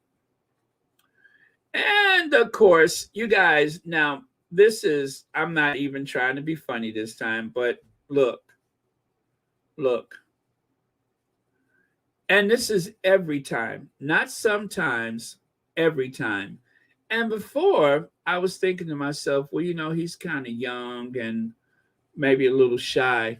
This child is eyeball to eyeball with his daddy now. And still, there's this. I don't know what's going on. I'm not going to comment any further. But y'all, please pray for this young man. Please pray for him.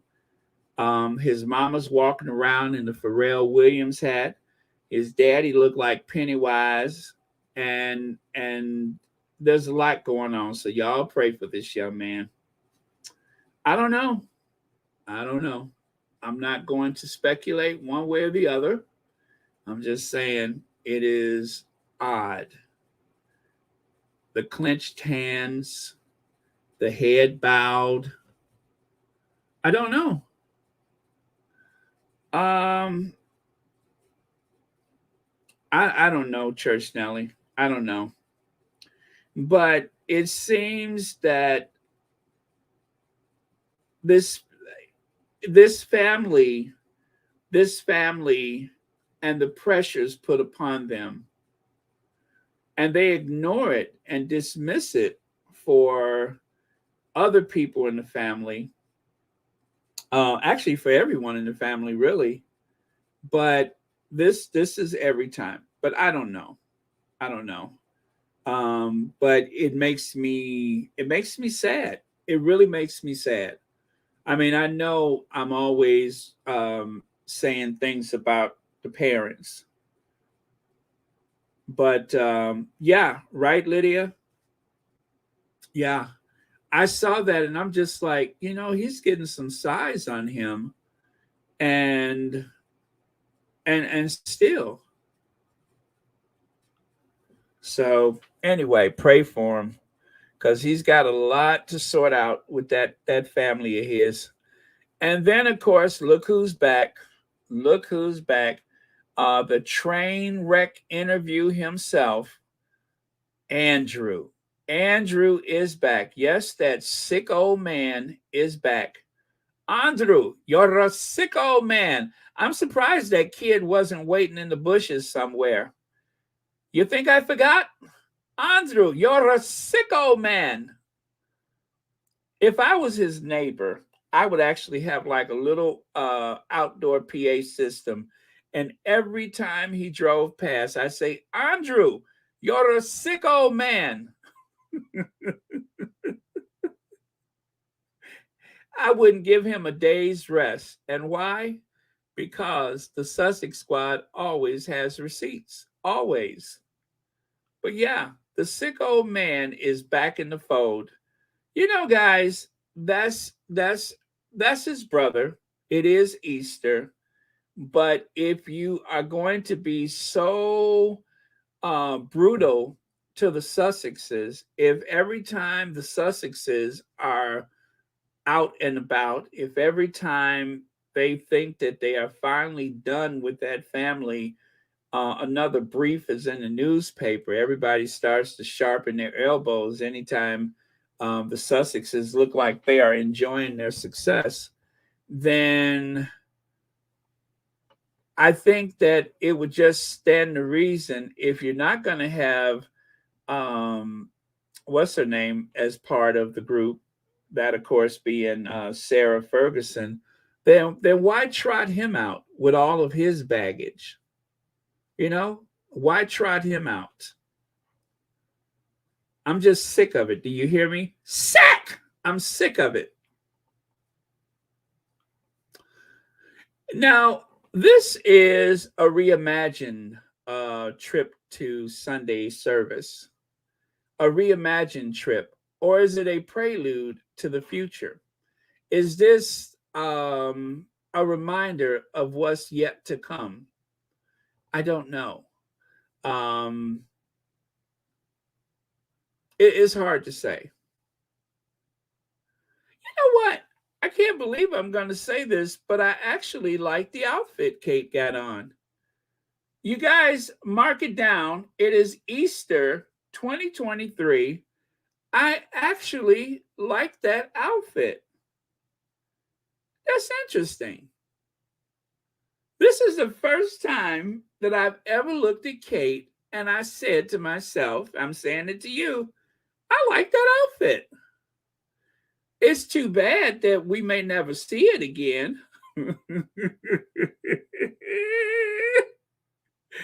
But I'm not mad. I like that outfit. I like the texture and the color. And then the way it carries over into that fedora. Not bad, Kate. Not bad. It took, how long have they been married? They married in 2011. So it took 13 years. It took over 12 years, but I finally found something that's okay. You know what I mean? I mean, it's not the worst thing she's ever worn. Hot dog. Did I bump my head or something?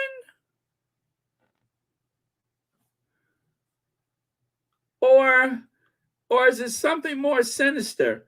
Have I been getting my nails done? Have I had a manicure recently? What is wrong with me? But I I I don't hate that outfit.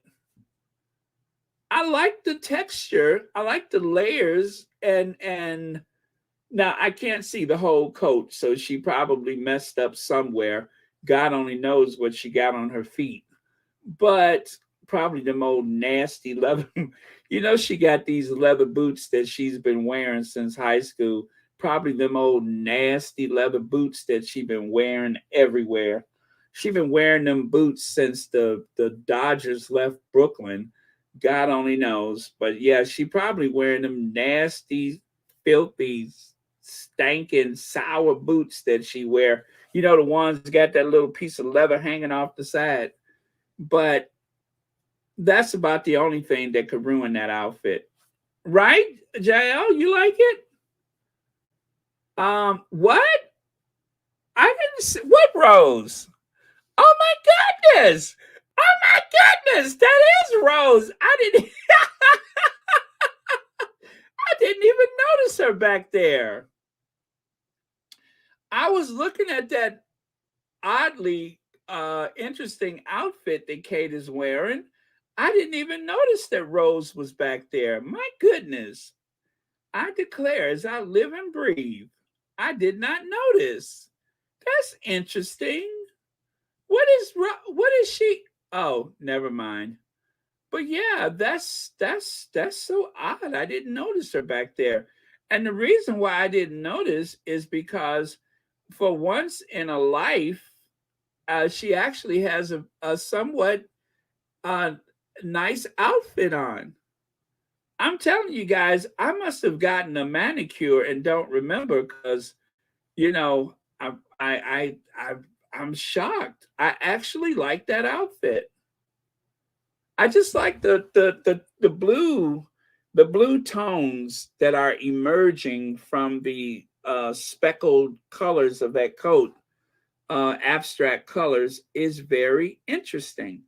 But I just noticed that there's another person in the background looking directly into the camera as if to say, next.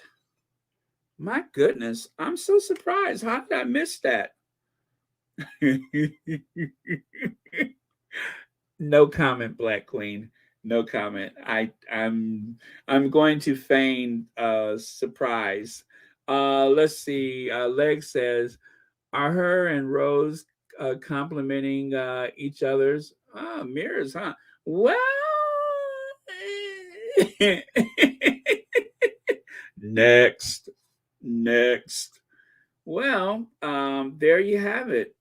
My goodness, I did not realize that there were roses in this photo. Oh well, you guys, I guess I must have been getting my nails done too much. I'm starting to get baby brain, which of course has not happened to any member of the royal family in which I am aware that there has been overexposure to nail polish. I have to say that again for the lawyers. I am unaware of anyone having any type of superfluous exposure to nail polish, no matter how they look or how they act. I am unaware of it, but it would explain a lot, wouldn't it?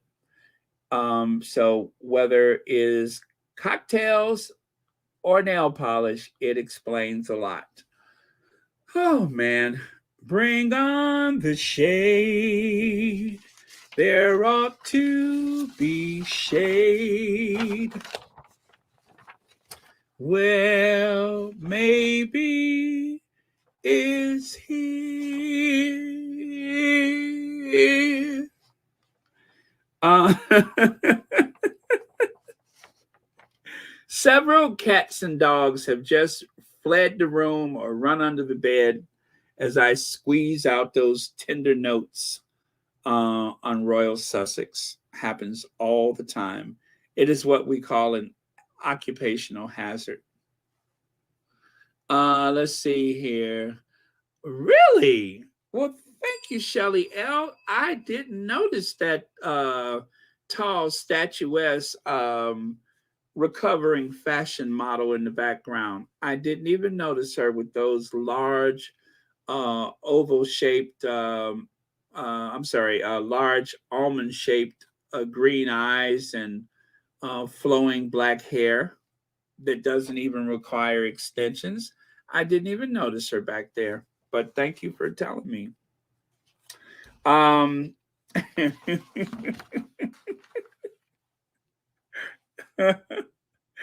oh boy, I tell you, I'm gonna win one of those Razzie Awards for my acting, right?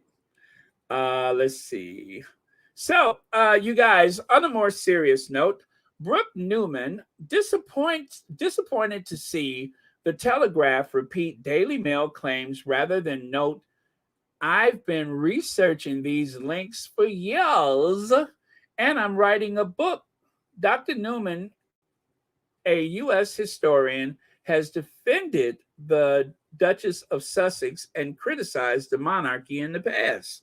So, you guys, Dr. Brooke Newman is the one who's going through the archives, through these records of the royal family to find any links that there may be to the transatlantic slave trade, right? And right here, if you look at this one from July of 2022, at that time, Her Majesty the Queen was still alive. She says the royal family should apologize for their links to slavery before they are embarrassed into doing so, which is kind of where we are right now, aren't we? The current royal family can never fully atone for their ancestors' actions, but issuing a formal apology and reaching out to the Caribbean Reparations Commission for guidance on next steps is a wise place to start. Now, let's move over here to the right side, shall we? Capitalism and the transatlantic slave trade are intrinsically linked. Let me pull that down so I can see it. Britain has never apologized for slavery, but please don't let that stop you. Now, what she's referring to in the Telegraph, I think it was, capitalism, not slavery, made Britain rich. It's time we stop apologizing for our past. The UK did play did play its part in the Atlantic slave trade, but so did many other kingdoms. Where we are unique is in our role toward ending it. Now, okay, that's interesting. He should say that because one of the big arguments that they love to make is that, Britain was in the transatlantic slave trade. They don't want to acknowledge how the economy was built upon the blood, sweat, and tears, humiliation of slaves. Even the death of a slave was profitable in the transatlantic slave trade.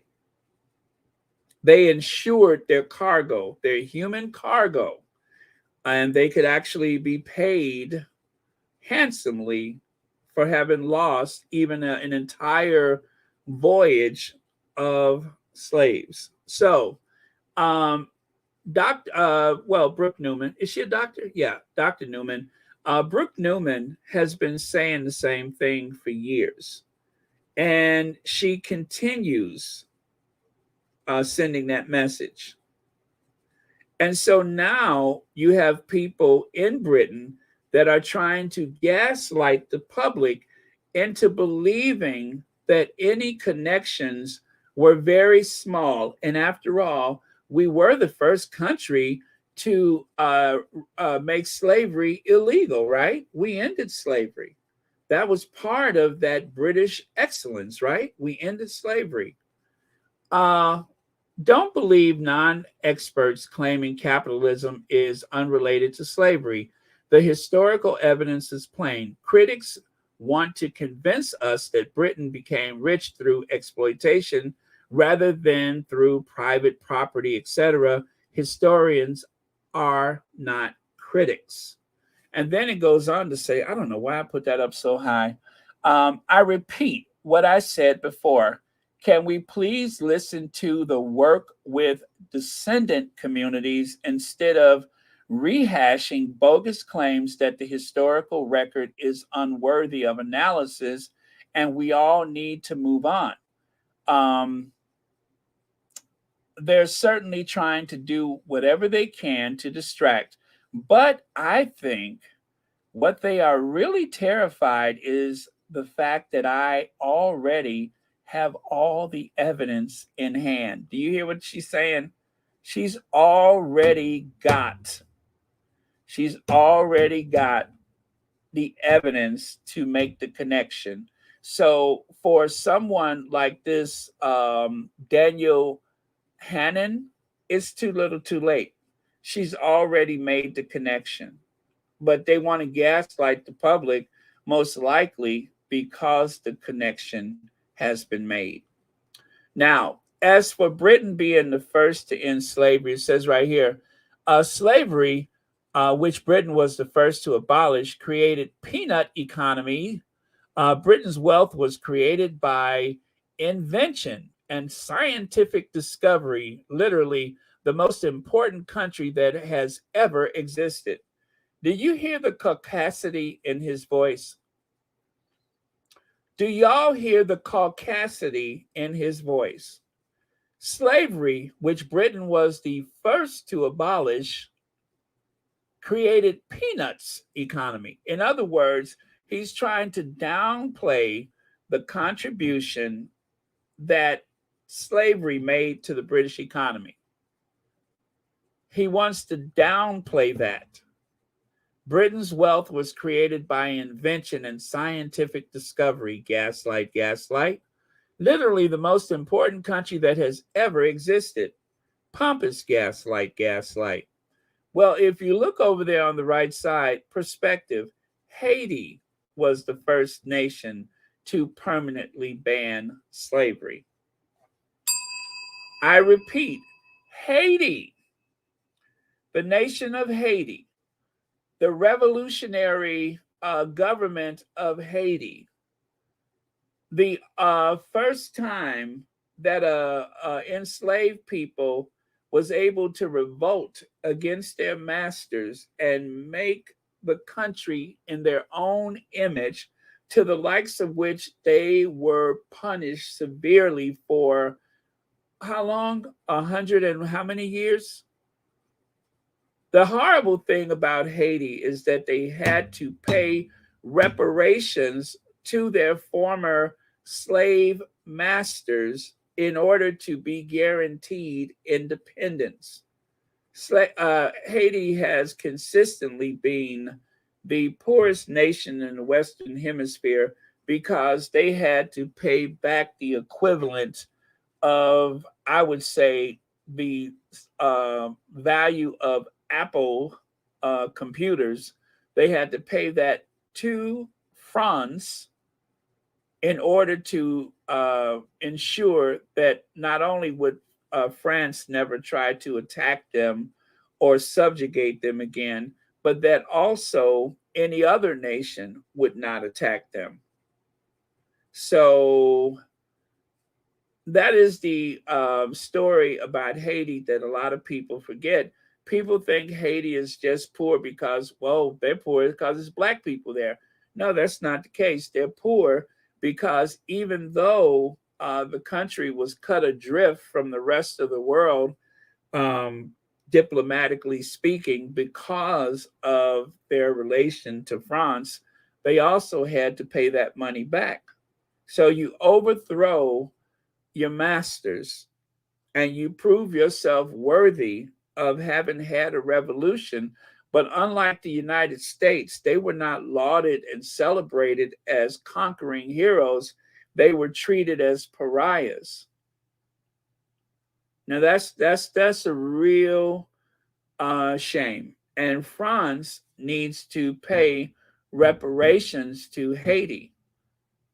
France is a very wealthy country and could afford to pay reparations to Haiti, but instead, the ancestors of those that have been the victims of the transatlantic slave trade find themselves, and even after Haiti had gotten their freedom, was it Napoleon who wanted to go back and start things up again? Yes, thank you, Adrian H. Cancel third world debt. Cancel it. Or as my girls say, give the people back their money. Give the people back their money. I'm going to have to make a little sound bite from that. Charles Monster, not Harry. Harry's no monster. And I love her. But everything that was in Harry's book is the truth. And he's exposing more stuff every day. Harry's no monster. Charles the monster.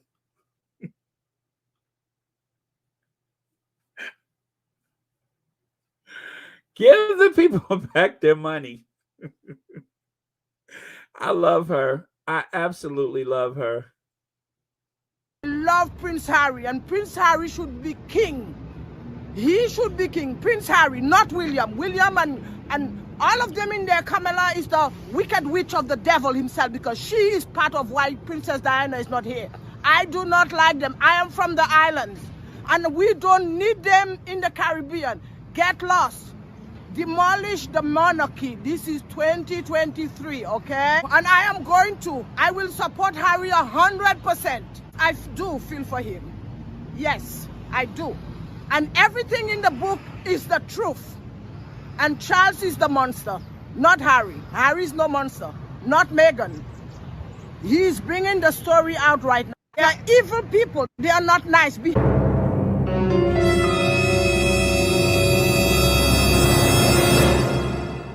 Behind the wall, we all are one human being, and behind that wall there are no difference with me and you and any other Brits. Give the people back the money. They are just welfare recipients, living off the taxpayers of the British people. And the British people are stupid, supporting that nonsense monarchy. It is nothing. It's just a title. It means nothing, a title. I'm angry at them.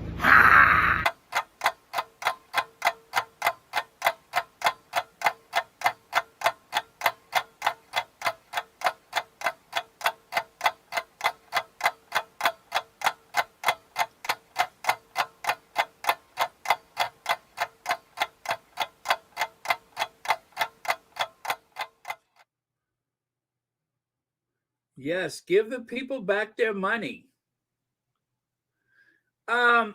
Also, let me tell you about some gaslighting that happens right here in the United States. That type of gaslighting about slavery is not unique to Britain. Right here is an image depicting Abraham Lincoln signing the Emancipation Proclamation. Now, of course, the room did not look like this. This is an illustration. Abraham Lincoln, the Emancipation Proclamation. There probably wasn't even that many people in the room. I found out some time ago that anytime you see an illustration like this, the next one you see will have more people, and then more people. because people claim they were there when they were across town in some brothel or something like that, but they love to have, you know, like the images of Abraham Lincoln's assassination. When he died in that house across the street from the Ford Theater, that little tiny room he was in probably had 3 people in it. The next photo, not photo, but the next illustration, it was 10 people. Then there's 20 people around his bed. Anyway, that's how history is skewed. So the Republicans love to say that we were the ones that freed the slaves. Yes, Abraham Lincoln was a Republican. And yes, as a Republican, as president, technically that's true. However, I don't think the Republican Party today is the same Republican Party that was around at the time of Abraham Lincoln. As a matter of fact, there was a time when most Black people only voted Republican. So why did they change? Why did Black Americans become Democrats? I'm going to tell you why. It started with Franklin Roosevelt and continued all the way up to modern times. Now, I'm not going to list all the reasons why it is beneficial for African Americans to vote for Democrats, but trust me, that's not the same Republican Party, but they love to try to convince you that we're the ones that set you free. Whereas they're also the ones that are always trying to make America great again with their Confederate flags, with their corroded statues of the Confederacy. And even if you take a look at that top photo, notice what you see there amongst those Confederate troops. Do you see? You see, bruh man? You see him back there? Now, mind you, he's not important enough to be in the foreground. They put him in the background, so not to offend most people by putting him on the same level as the rest of the Confederate soldiers. But it's true, there were some African Americans, former slaves, and enslaved people who fought in the Confederacy. And they love to remind you about that. So that's why you see those soup coolers back there, because they want to make sure that the point is clear that we had a few Uncle Ruckuses on our side. So yeah, so that's it. I was just making the point about gaslighting.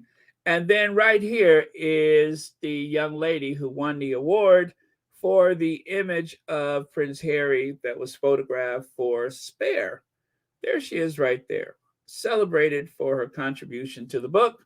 Her name is Ramona Rosales, won the American Photography Award for Prince Harry's Spare book cover shot. Yep, that is her work. And as you can see, she is a very colorful person through and through. She doesn't disappoint. She looks like an artist. Let's see. Lincoln, in Lincoln times, the Democrat Party was the first party. The Republican Party back then was like the Democratic one now. The Republican Party isn't the same now as it was then. Yeah, that's true, Marshall. It's a totally different party. It's only the Republican Party in name. Well, they call it the GOP because actually at the time, the Democrat Party was the new kid on the block, which is why they say GOP, the grand old party, because politically speaking, the GOP, the Republicans, now they're the older party. Before, I think it was the Whigs or whatever it was. It was a different name for what became the Democrat Party of today. But yeah, so there you go. Thank you for sharing that. Black people voted for the party that supported their livelihood. If you support our liberty, we'll support you. Makes sense to me. Well, Hope's Garden, there is a few reasons why African Americans shifted their alliances from one party to the other. like, for instance, Social Security, Medicare, Veteran Administration, civil rights, women's suffrage, Affordable Care Act, Peace Corps, minimum wage, unemployment, universal health care, or something close to it, the Affordable Care Act. There's quite a few reasons why people voted for the Democrat candidate. And let's not forget the desegregation of the United States military. That was Truman. Harry Truman was the president, a Democrat, who desegregated the military. And during those 13 years, or just shy of, 13 years that Franklin Roosevelt was president, almost 13, he was elected 5 times. Yeah, it was 13 years. So he was elected 5 times. Franklin Roosevelt, even though, yes, he was responsible for the Japanese internment camps and such, because of Eleanor Roosevelt, a lot of progressive policies were made possible during Franklin Roosevelt's time. And of course, the real disappointment in the group of presidents would be Woodrow Wilson. But Franklin Roosevelt, Truman, Kennedy, Lyndon Johnson, who doesn't get enough credit, Obama, Carter, and of course, Bill Clinton, and now Joe Biden. That's 9 Democrat presidents that really changed the tide of history for Black people in this country. So there is a big difference between the two parties. Woodrow Wilson was unabashed racist. Birth of the Nation was shown in the White House. Theodore Roosevelt was actually more progressive, even though he had some strong racist tendencies, like when he invited Booker T. Washington to the White House for dinner. And once people made a fuss about it, then all of a sudden he started swinging back to his rather racist roots because of the embarrassment that it caused. So either way, vote for whoever you want to vote for, but just make sure you're voting for someone whose values reflect your own. Let me see here. Denise Marcus says the change happened in 1964 with the signing of the Civil Rights Act, and the Dixiecrats were upset, and their plan was to infiltrate the Republican Party. The Republicans today are the Dixiecrats of 1964. Denise Marcus, that is absolutely the truth. They said that if you sign this Civil Rights Act, you know that you are going to lose the South forever. That's what they told Lyndon Johnson. If you sign this, you are going to lose the South forever. And so those Democrats that were not liberal, that were very Southern and conservative, overnight, they became the face of the Republican Party. See, I tell you guys, the Sussex squad, by and large, through and through, is so much more wiser than those derangers that love to try to gaslight us and to try to find beautiful images of the Sussexes and alter them whenever possible. They don't have any soul. That's what the derangers lack, is that they don't have any soul. They're not that bright, and they don't have much of a soul. But thank you so much, Denise Marcus. Let's see. Same thing. Barren likelihood via all those programs you mentioned. Voting for the advancement of our all people. Yes, thank you, Hope's Garden. I mean, it's a fact. And yes, there are some so-called liberal Democrats today that have some somewhat racist tendencies. But still, as a party, there has been a great advantage in the past 100 years for African Americans. You guys, I learned about 2 years ago that there was actually a black astronaut. Um, the very forward thinking Kennedy administration thought that how in the world can we go to the moon without having a black man representing um, the people that have made America the country that it is today? How could we do that? And when John F. Kennedy died without ceremony, he was kicked out of the space program. Um, you know, and of course, as much as I say Lyndon Johnson has done a world of good with civil rights, that happened while Lyndon Johnson was president. Whether or not he was aware of it or whether he was instrumental, I don't know. But there was actually an African American candidate for the space program that was unceremoniously removed from the list of people. And he became one of the most prolific sculptors alive today, if he is still alive. But so he's had a very interesting life. But rather than give in to the bitterness and resentment of his circumstances, he actually became a very well regarded artist. So I don't remember his name, but look him up when you get a chance to. Okay, let's move on. And I found this receipt. The Duke of Sussex has renewed his soon to be expired lease on Frogmore Cottage and will continue to be allowed to deputize for the Queen. The Telegraph understands. Now, let me see. What is the date for that one? Prince Harry. I don't remember when that was. Okay, that's what I'm missing is the date for that. But I found it, and I'm going to hang on to it because I don't know when I might need it. But yeah, and again, Frogmore House is the one at the top. Frogmore Cottage is the one at the bottom. If for any reason I say Frogmore House by mistake, please don't jump all over me in the comments. Please. Sometimes I forget which is which. But yeah, there is a difference. And I know the house is the bigger one. The cottage is really there just to support the house. I get it. All right. So on to the next one.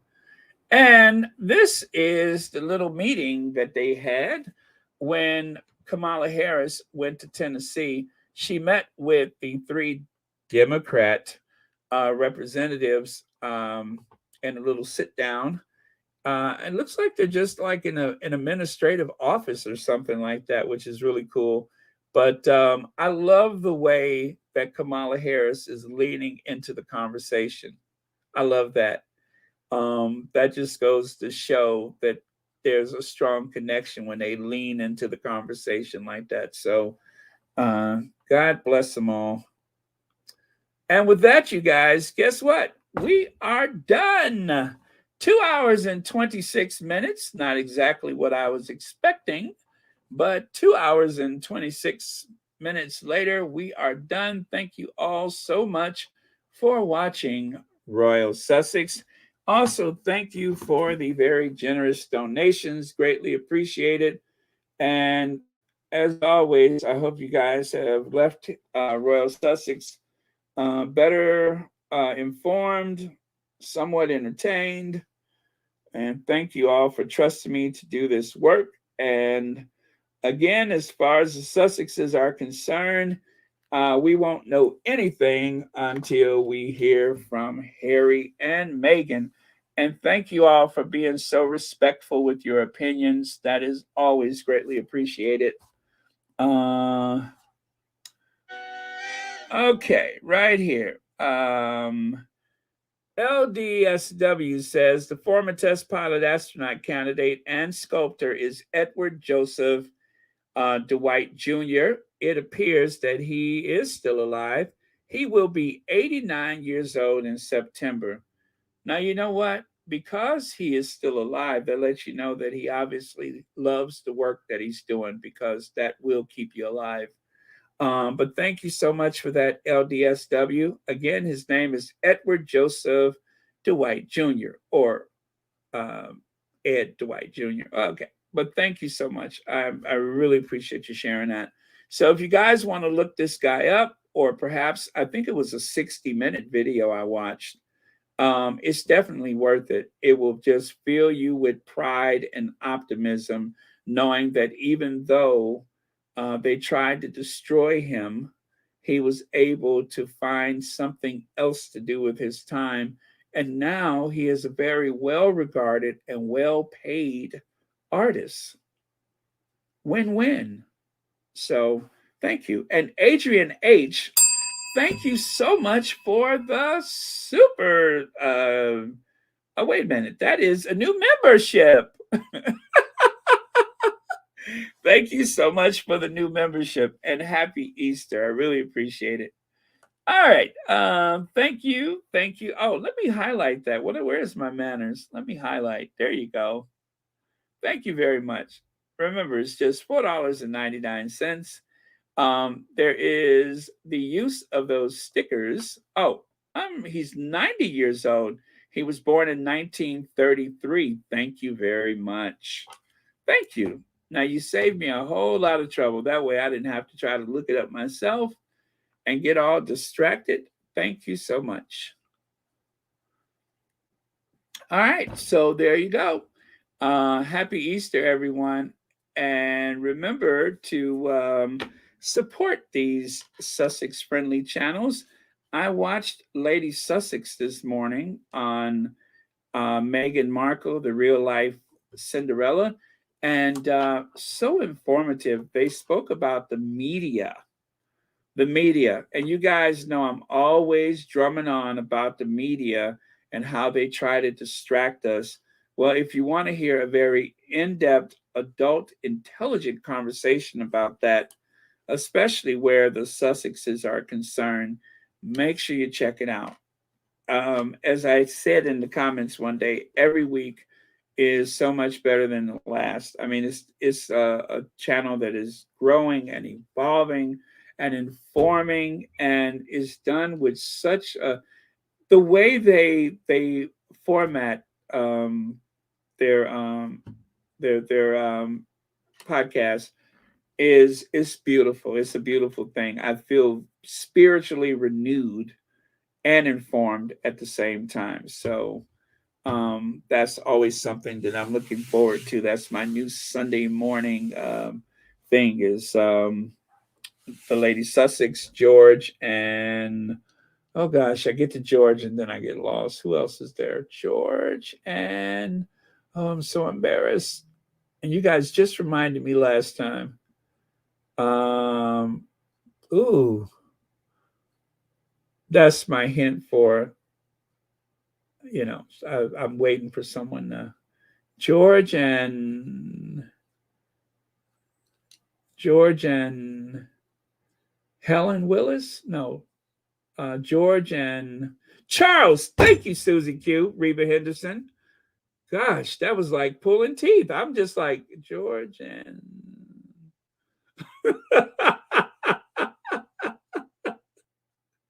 that's right. Charles. How could I forget Charles? Oh Lord. Oh well. I told you guys I must have been getting my nails done.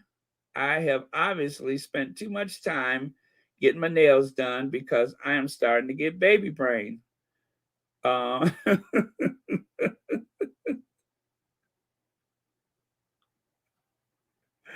Which, as I have to remind you guys, that no member of the royal family that I am aware of, it has been affected by the use of nail varnish. So I'm just kidding when I say that. I don't know that any members of the royal family has been affected by the use of nail varnish. No matter how bizarre they look, I have no knowledge that someone has been affected. So just kidding.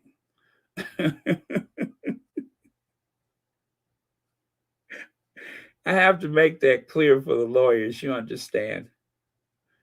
As Moms Mabley used to say, old but clean, So yeah. Yeah, it's probably time for me to go. I'm starting to get just a wee bit punchy. So I better go. And I will see you all tomorrow, right? Yes, tomorrow. Okay, and again, to our queens, our prayers and deepest gratitude. Um, and to the mod squad for keeping this a safe space, even away from the live stream. The mod squad has been cleaning out the comment section and is greatly appreciated. Okay, that's a good thing because in order for any of the Sussex friendly channels to be successful, it's always good to make sure that we rid ourselves of those trolls. Oh, Rohini pray for Rohini for a speedy recovery after surgery. Oh my goodness, I didn't realize. Rohini, our prayers, our prayers. Definitely. Speedy recovery. Godspeed, as they say. Yes, absolutely. Oh, good night, Lady E. Okay. Okay. All right, you guys. I am going to Ginger Avenger and love you guys. I'm not going to come back after this. I'm going to do the Ginger Avenger and then I'm going to go. But I really do appreciate you all spending your Easter here. I think we were up to about 1,500 people. That is really cool. I didn't expect that many today.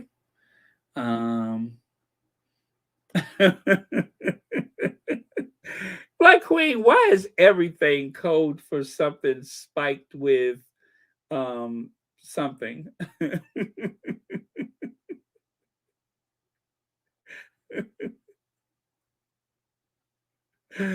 Oh man. That's the other side effect. We started learning more about people than we expected. Yes, Andrew, he is a sick old man. Sick. Disgusting. Absolutely disgusting. Oh, I love when that kid yelled disgusting. That was everything. Oh, last word for today. Good night, y'all. Thank you, Terry H, for that. I knew I was forgetting something. All right, so with that, let us go to Ginger Avenger.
Okay, 1,113 people. I told y'all I'm not coming back. Why are you all still here? I'm not here. I told y'all I'm not coming back. So, good night. See you tomorrow. Last one to leave. Please turn out the lights. All right. That's it. Vaya con Dios. Arrivederci. All ashore who's going ashore. You don't have to go home, but you have to get out of here. Yes, fade to black. That's right, Marshar. Oh,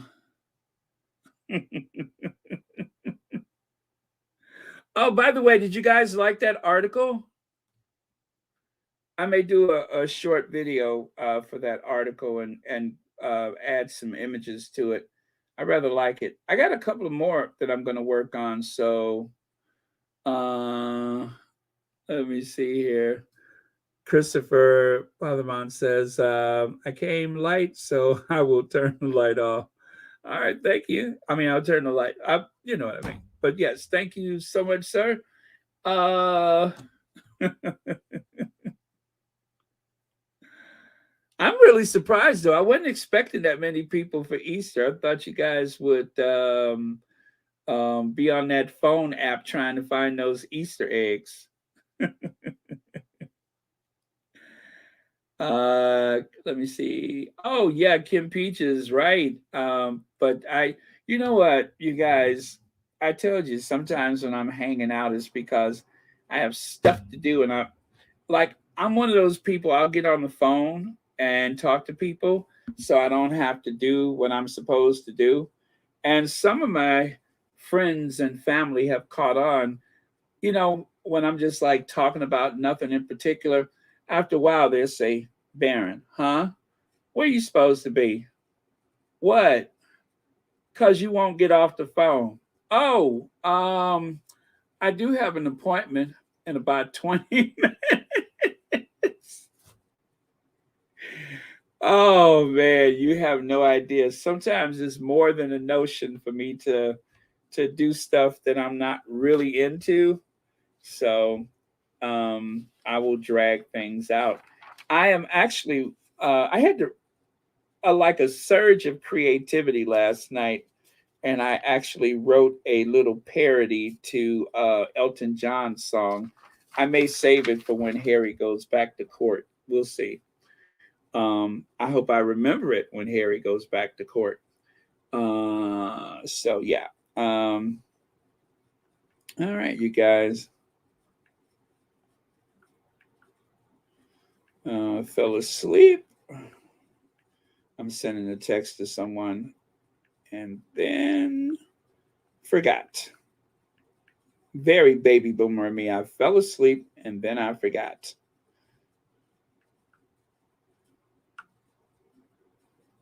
Okay.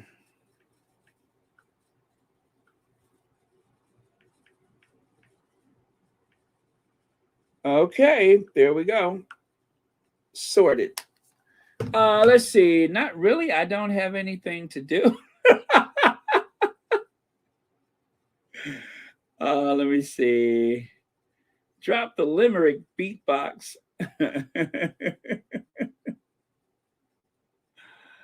You guys, I told you when I get another computer that I want to start doing my edited videos, even if less than 4,000 people watch them. I told you that I was going to start doing some more of my edited videos, and I'm having so much fun doing that. You guys have no idea how much I love to edit videos. So I just kind of taught myself how to do it. And what was weird is that I had iMovie on my computer for years and never used it, right? Until Royal Sussex. And the way I figured out how to use the iMovie was because I was using the movie maker on my iPhone. And so that's kind of how I crossed that bridge. But before trying to make a movie, I just didn't get it. It's hard to, it's not easy. And I just kind of trial and error my way to it. But now I'm just like better than I was like even 2 years ago. So, well, a year ago. So, yeah, I'm glad for that. So, that's what I intend to do. I already got a couple of ideas for some videos that I'm going to make. And I'll definitely do something with that last one that I made. So, we'll see. Okay. Yes. Happy birthday again, Lorna Williams. Many happy returns of the day. Alicia Scott. I really, I didn't notice. I didn't notice that statuesque woman with the woman that is with the large green eyes, the slender figure, and of course that I'm going to be the next queen look. I didn't notice her, but now that you mention it, now that you mention it, let me see. I was recently on the phone 3 hours with my car insurance lady to complain about my rate going up. She and I talked about crafting and art, but she did give me a much lower rate. Oh, that's cool. That is so cool. I usually talk people to death, but they don't ever give me a break. That's rare. So that's good. But it's like when I think something is going to cost a lot of money, I get nervous and I can't stop telling jokes. And when I go to the doctor, I do the same thing. You guys, when I go to the doctor, I am an absolute terror. Is one joke after the other. And either they're glad that I'm in a good mood compared to the last person, or they cannot wait to get me out of there. Is either or. But yeah, when I get nervous, is one joke after the other. So that is just something I can't help. Um, but yeah, I mean, I could be fun at a doctor's visit, or I can be absolutely annoying. Let me see. Like when I got my colonoscopy, and I was, on that, what do they call that medication, Twilight, and I was looking at the screen that the doctor was using, and I was still awake for some reason, and I could kind of see what was going on. And I looked at the screen and I told him, I said, now, that looks like a bowl of chitlins. And he told me, he said, you're going to have to shut up. But it did. I'm looking at the scope. I'm like, that looked like a bowl of chitlins. But you know what's scary? I could not imagine what I was saying once the sedation kicked in. I would be afraid to know what was coming out of my mouth while I was laying on that bed high as a Georgia pine. I would be afraid to know. Oh well. Probably better I don't know, right? Christopher, yes. Most days I would say yeah.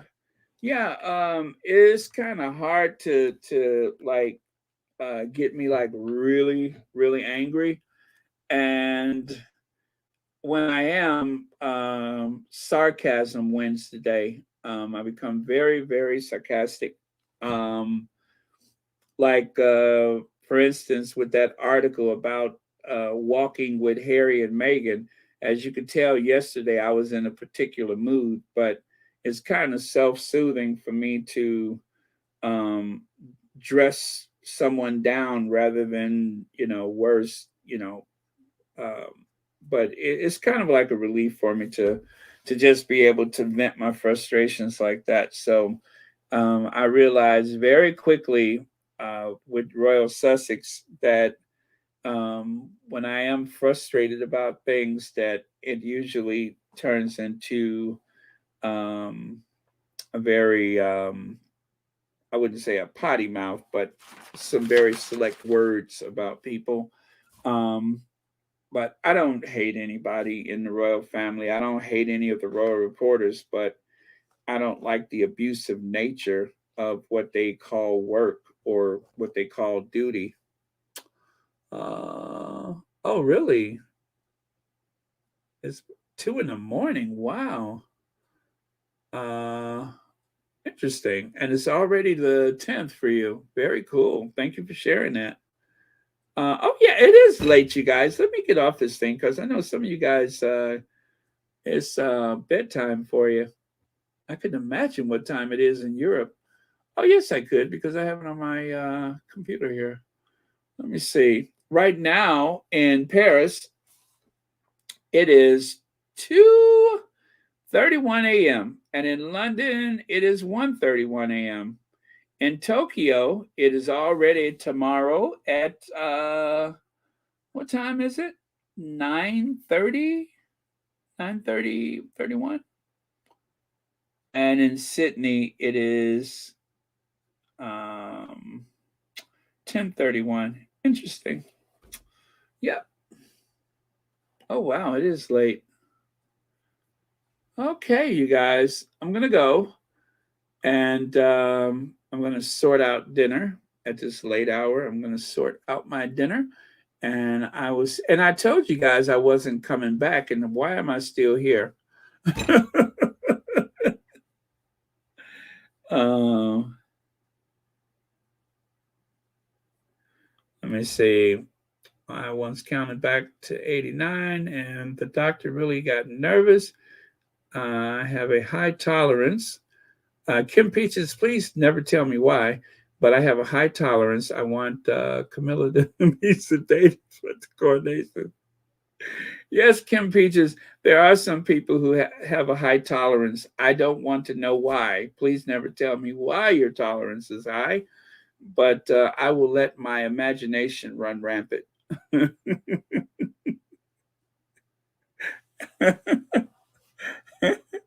I'll fill in the blanks. Don't worry. I'll think of something. I'll keep it to myself. Let me see.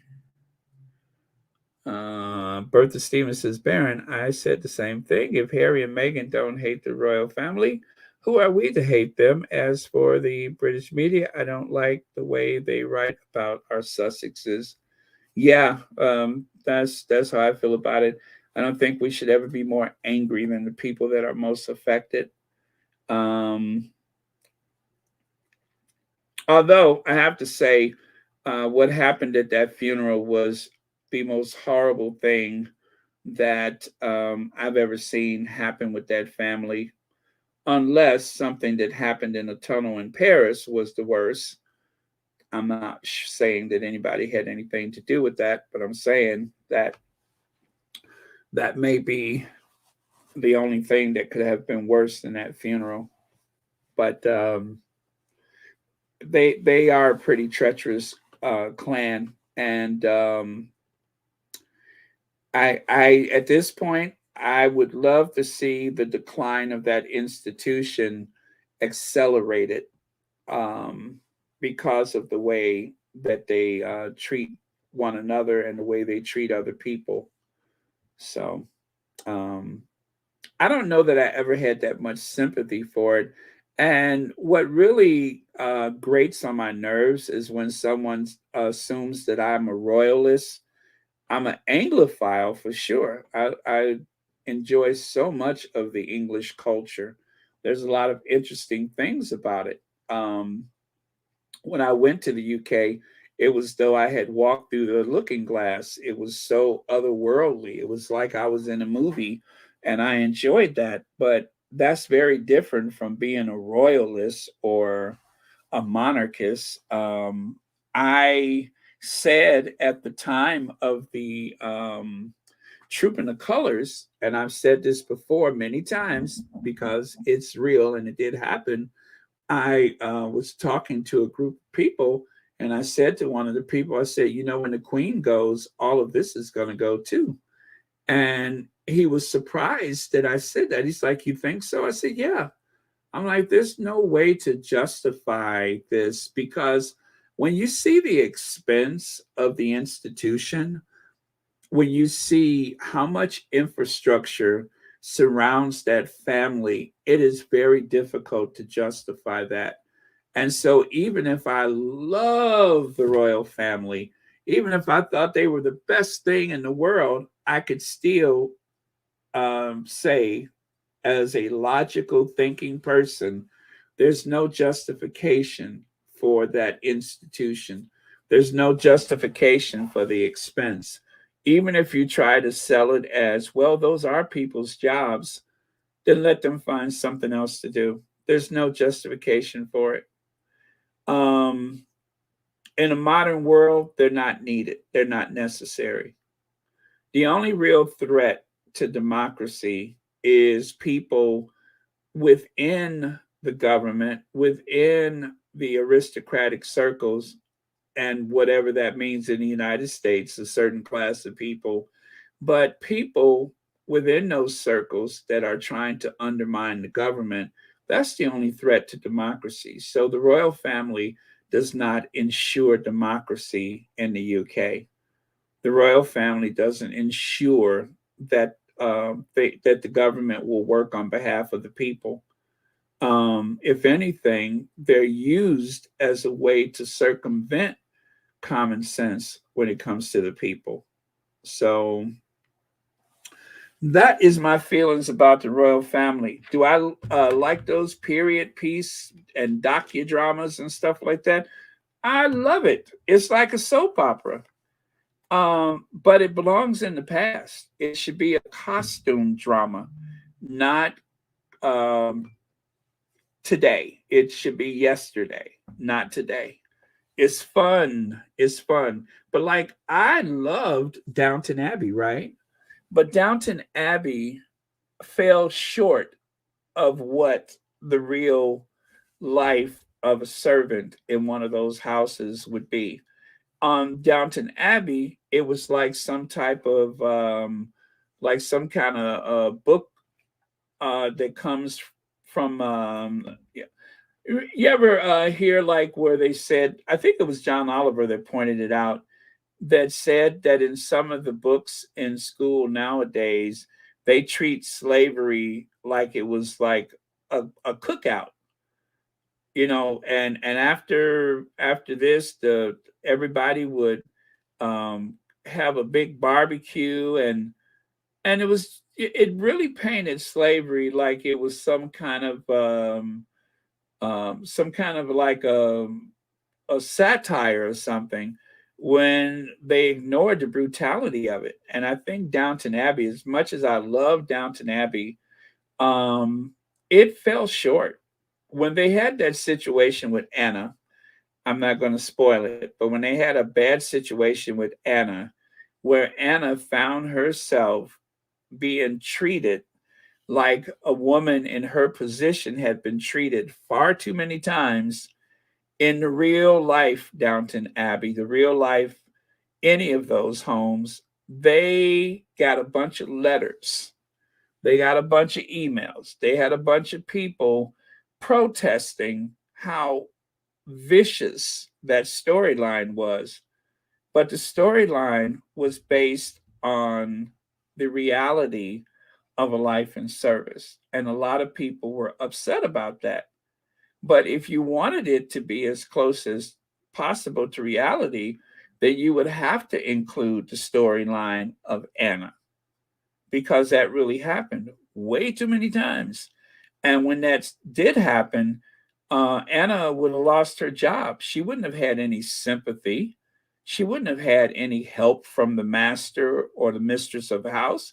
She would have been cast away into the night, never to be seen and heard from again. That's the reality of it.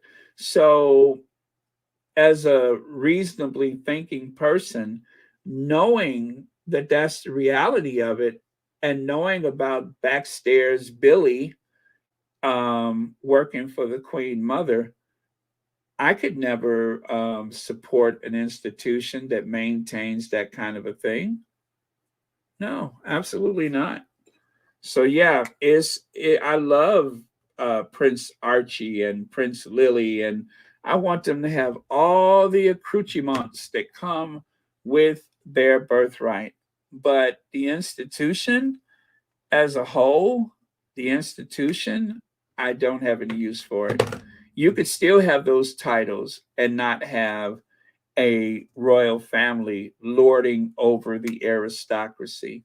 There's many examples of places where there are royal families that do not have the authority that they had in the past, that do not have the I guess the gifts, the deference that they've had in the past. There's a lot of royal families that don't have that anymore. So But that doesn't mean that you don't have the title. The titles are still real. And I believe in France, don't they recognize those titles, even though you don't have the authority of the past? But isn't there a national registry of anyone born with an aristocratic title? I believe those titles are still recognized by the government, but you just don't have any of the power that was once involved with it. And I think that's cool. That's cool.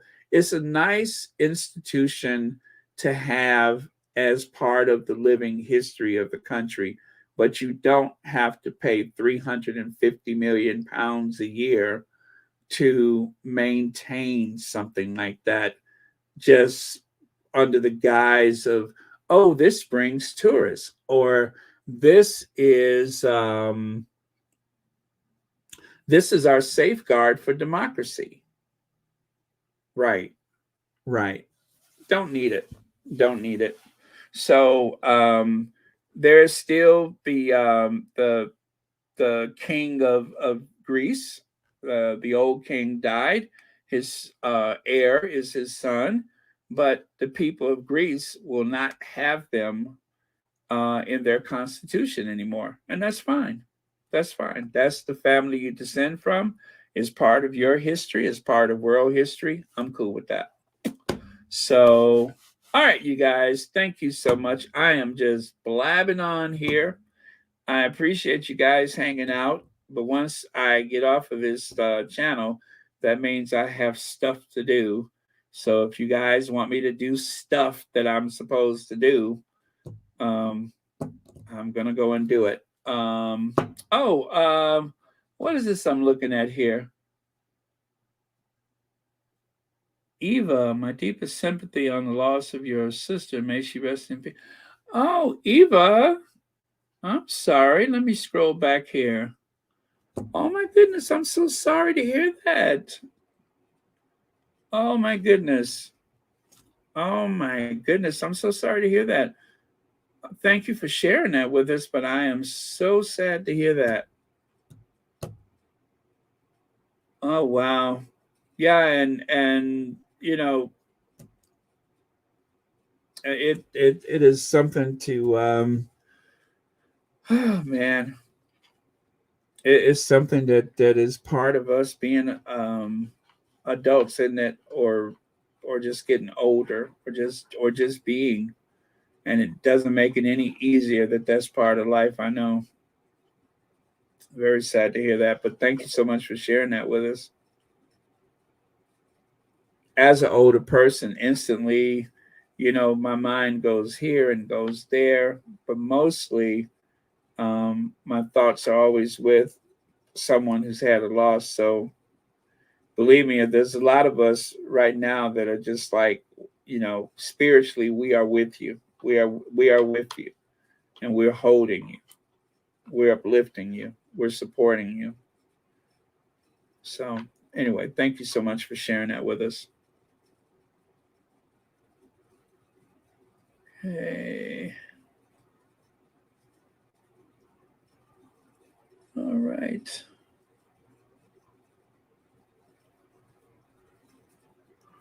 Okay, you guys. That will conclude today, and I am going to have to unfuse myself from this chair. Gosh, I don't feel like getting up. I don't feel like moving. But I'm going to have a busy week, so I better shake a tail feather, as they say. I feel like I'm forgetting something, but I guess not.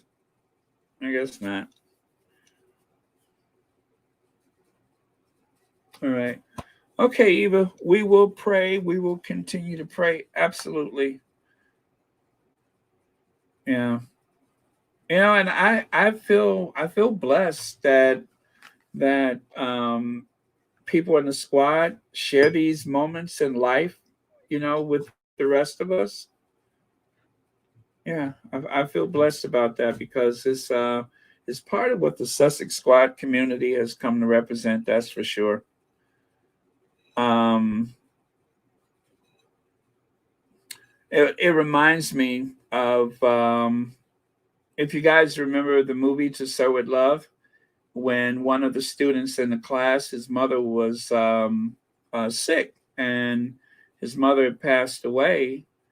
And when that happened, he went to class, and because that was the only place he felt safe, right? So he went to class and shared that with his fellow students. And I never forgot that. I never forgot that, because it's like you would think that most people would not go to school after something like that, but he went to school. And that's just like that one little thing from the movie, that actually one of several things that stuck with me. So um, when you're a part of a group and people share something so deeply personal and shocking, even, that means a lot. So thank you for sharing that with us.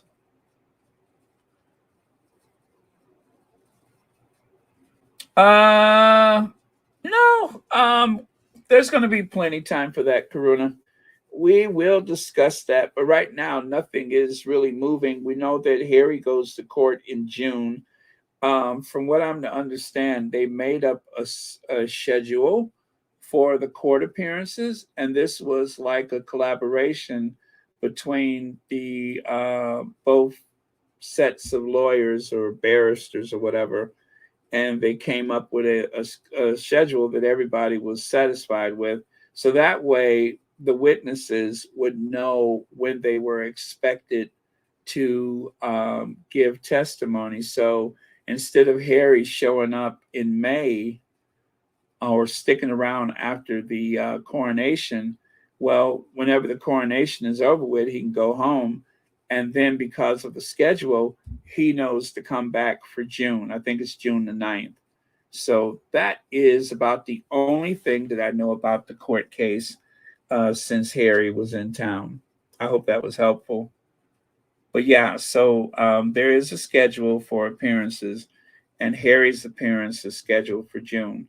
So I don't know, maybe his appearance is scheduled late into the process to have the most impact. But I believe the real gut punch for the tabloid is going to be when Doreen Lawrence speaks. That is really going to make life difficult for them. Or as Nana Akua says, "Oh, it looks like Harry has found himself in a spot of bother." What is that she said? "Oh, it looks like Harry has a spot of trouble." Oh, girl, please, please drown that wig in some shampoo and leave Harry alone. Just take that party hat and put it in a bucket full of soapy water and just rinse and repeat, and rinse and repeat. Sometimes I find myself up gnashing my teeth at night thinking about that thing on her head, and I just cringe. So um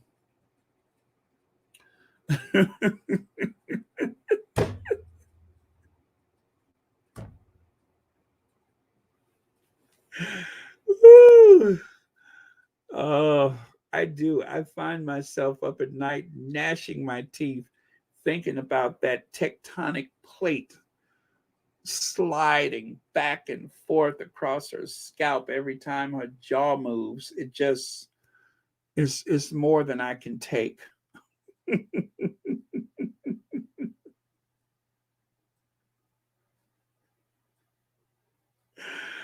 Oh man. Where did that come from? It looks like Harry has found himself in a spot of bother. It looks like Harry has found himself in... Oh, I can't stand her. She just makes me sick, I tell you. Sick! Lynn E, thank you so much for the super sticker. And thank you for watching Royal Sussex. All right, you guys, I'm fixing to go because I gotta do some stuff. What is that? Off the airways. Haven't heard anything from her since she got dragged over the coals. The wig is not even as good as the rat's nest. Woo! I told you, it reminds me of those tectonic plates. You know, as the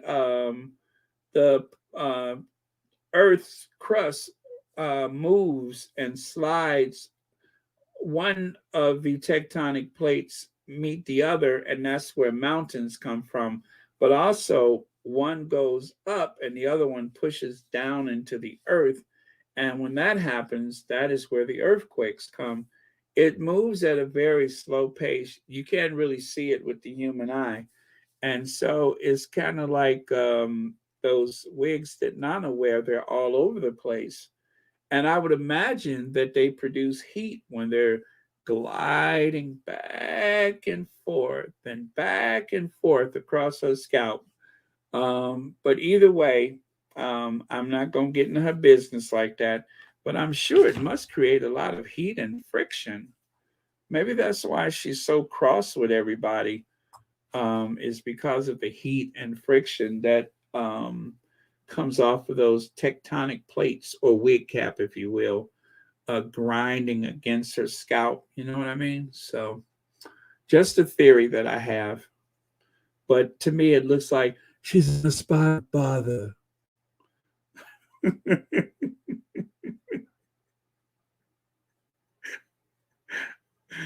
Oh, man. Imagine being on a road trip with me.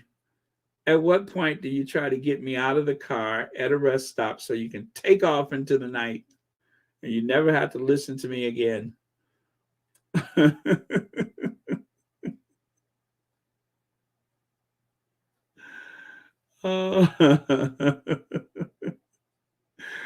Okay, so that's it for today. Love you guys. I will see you tomorrow.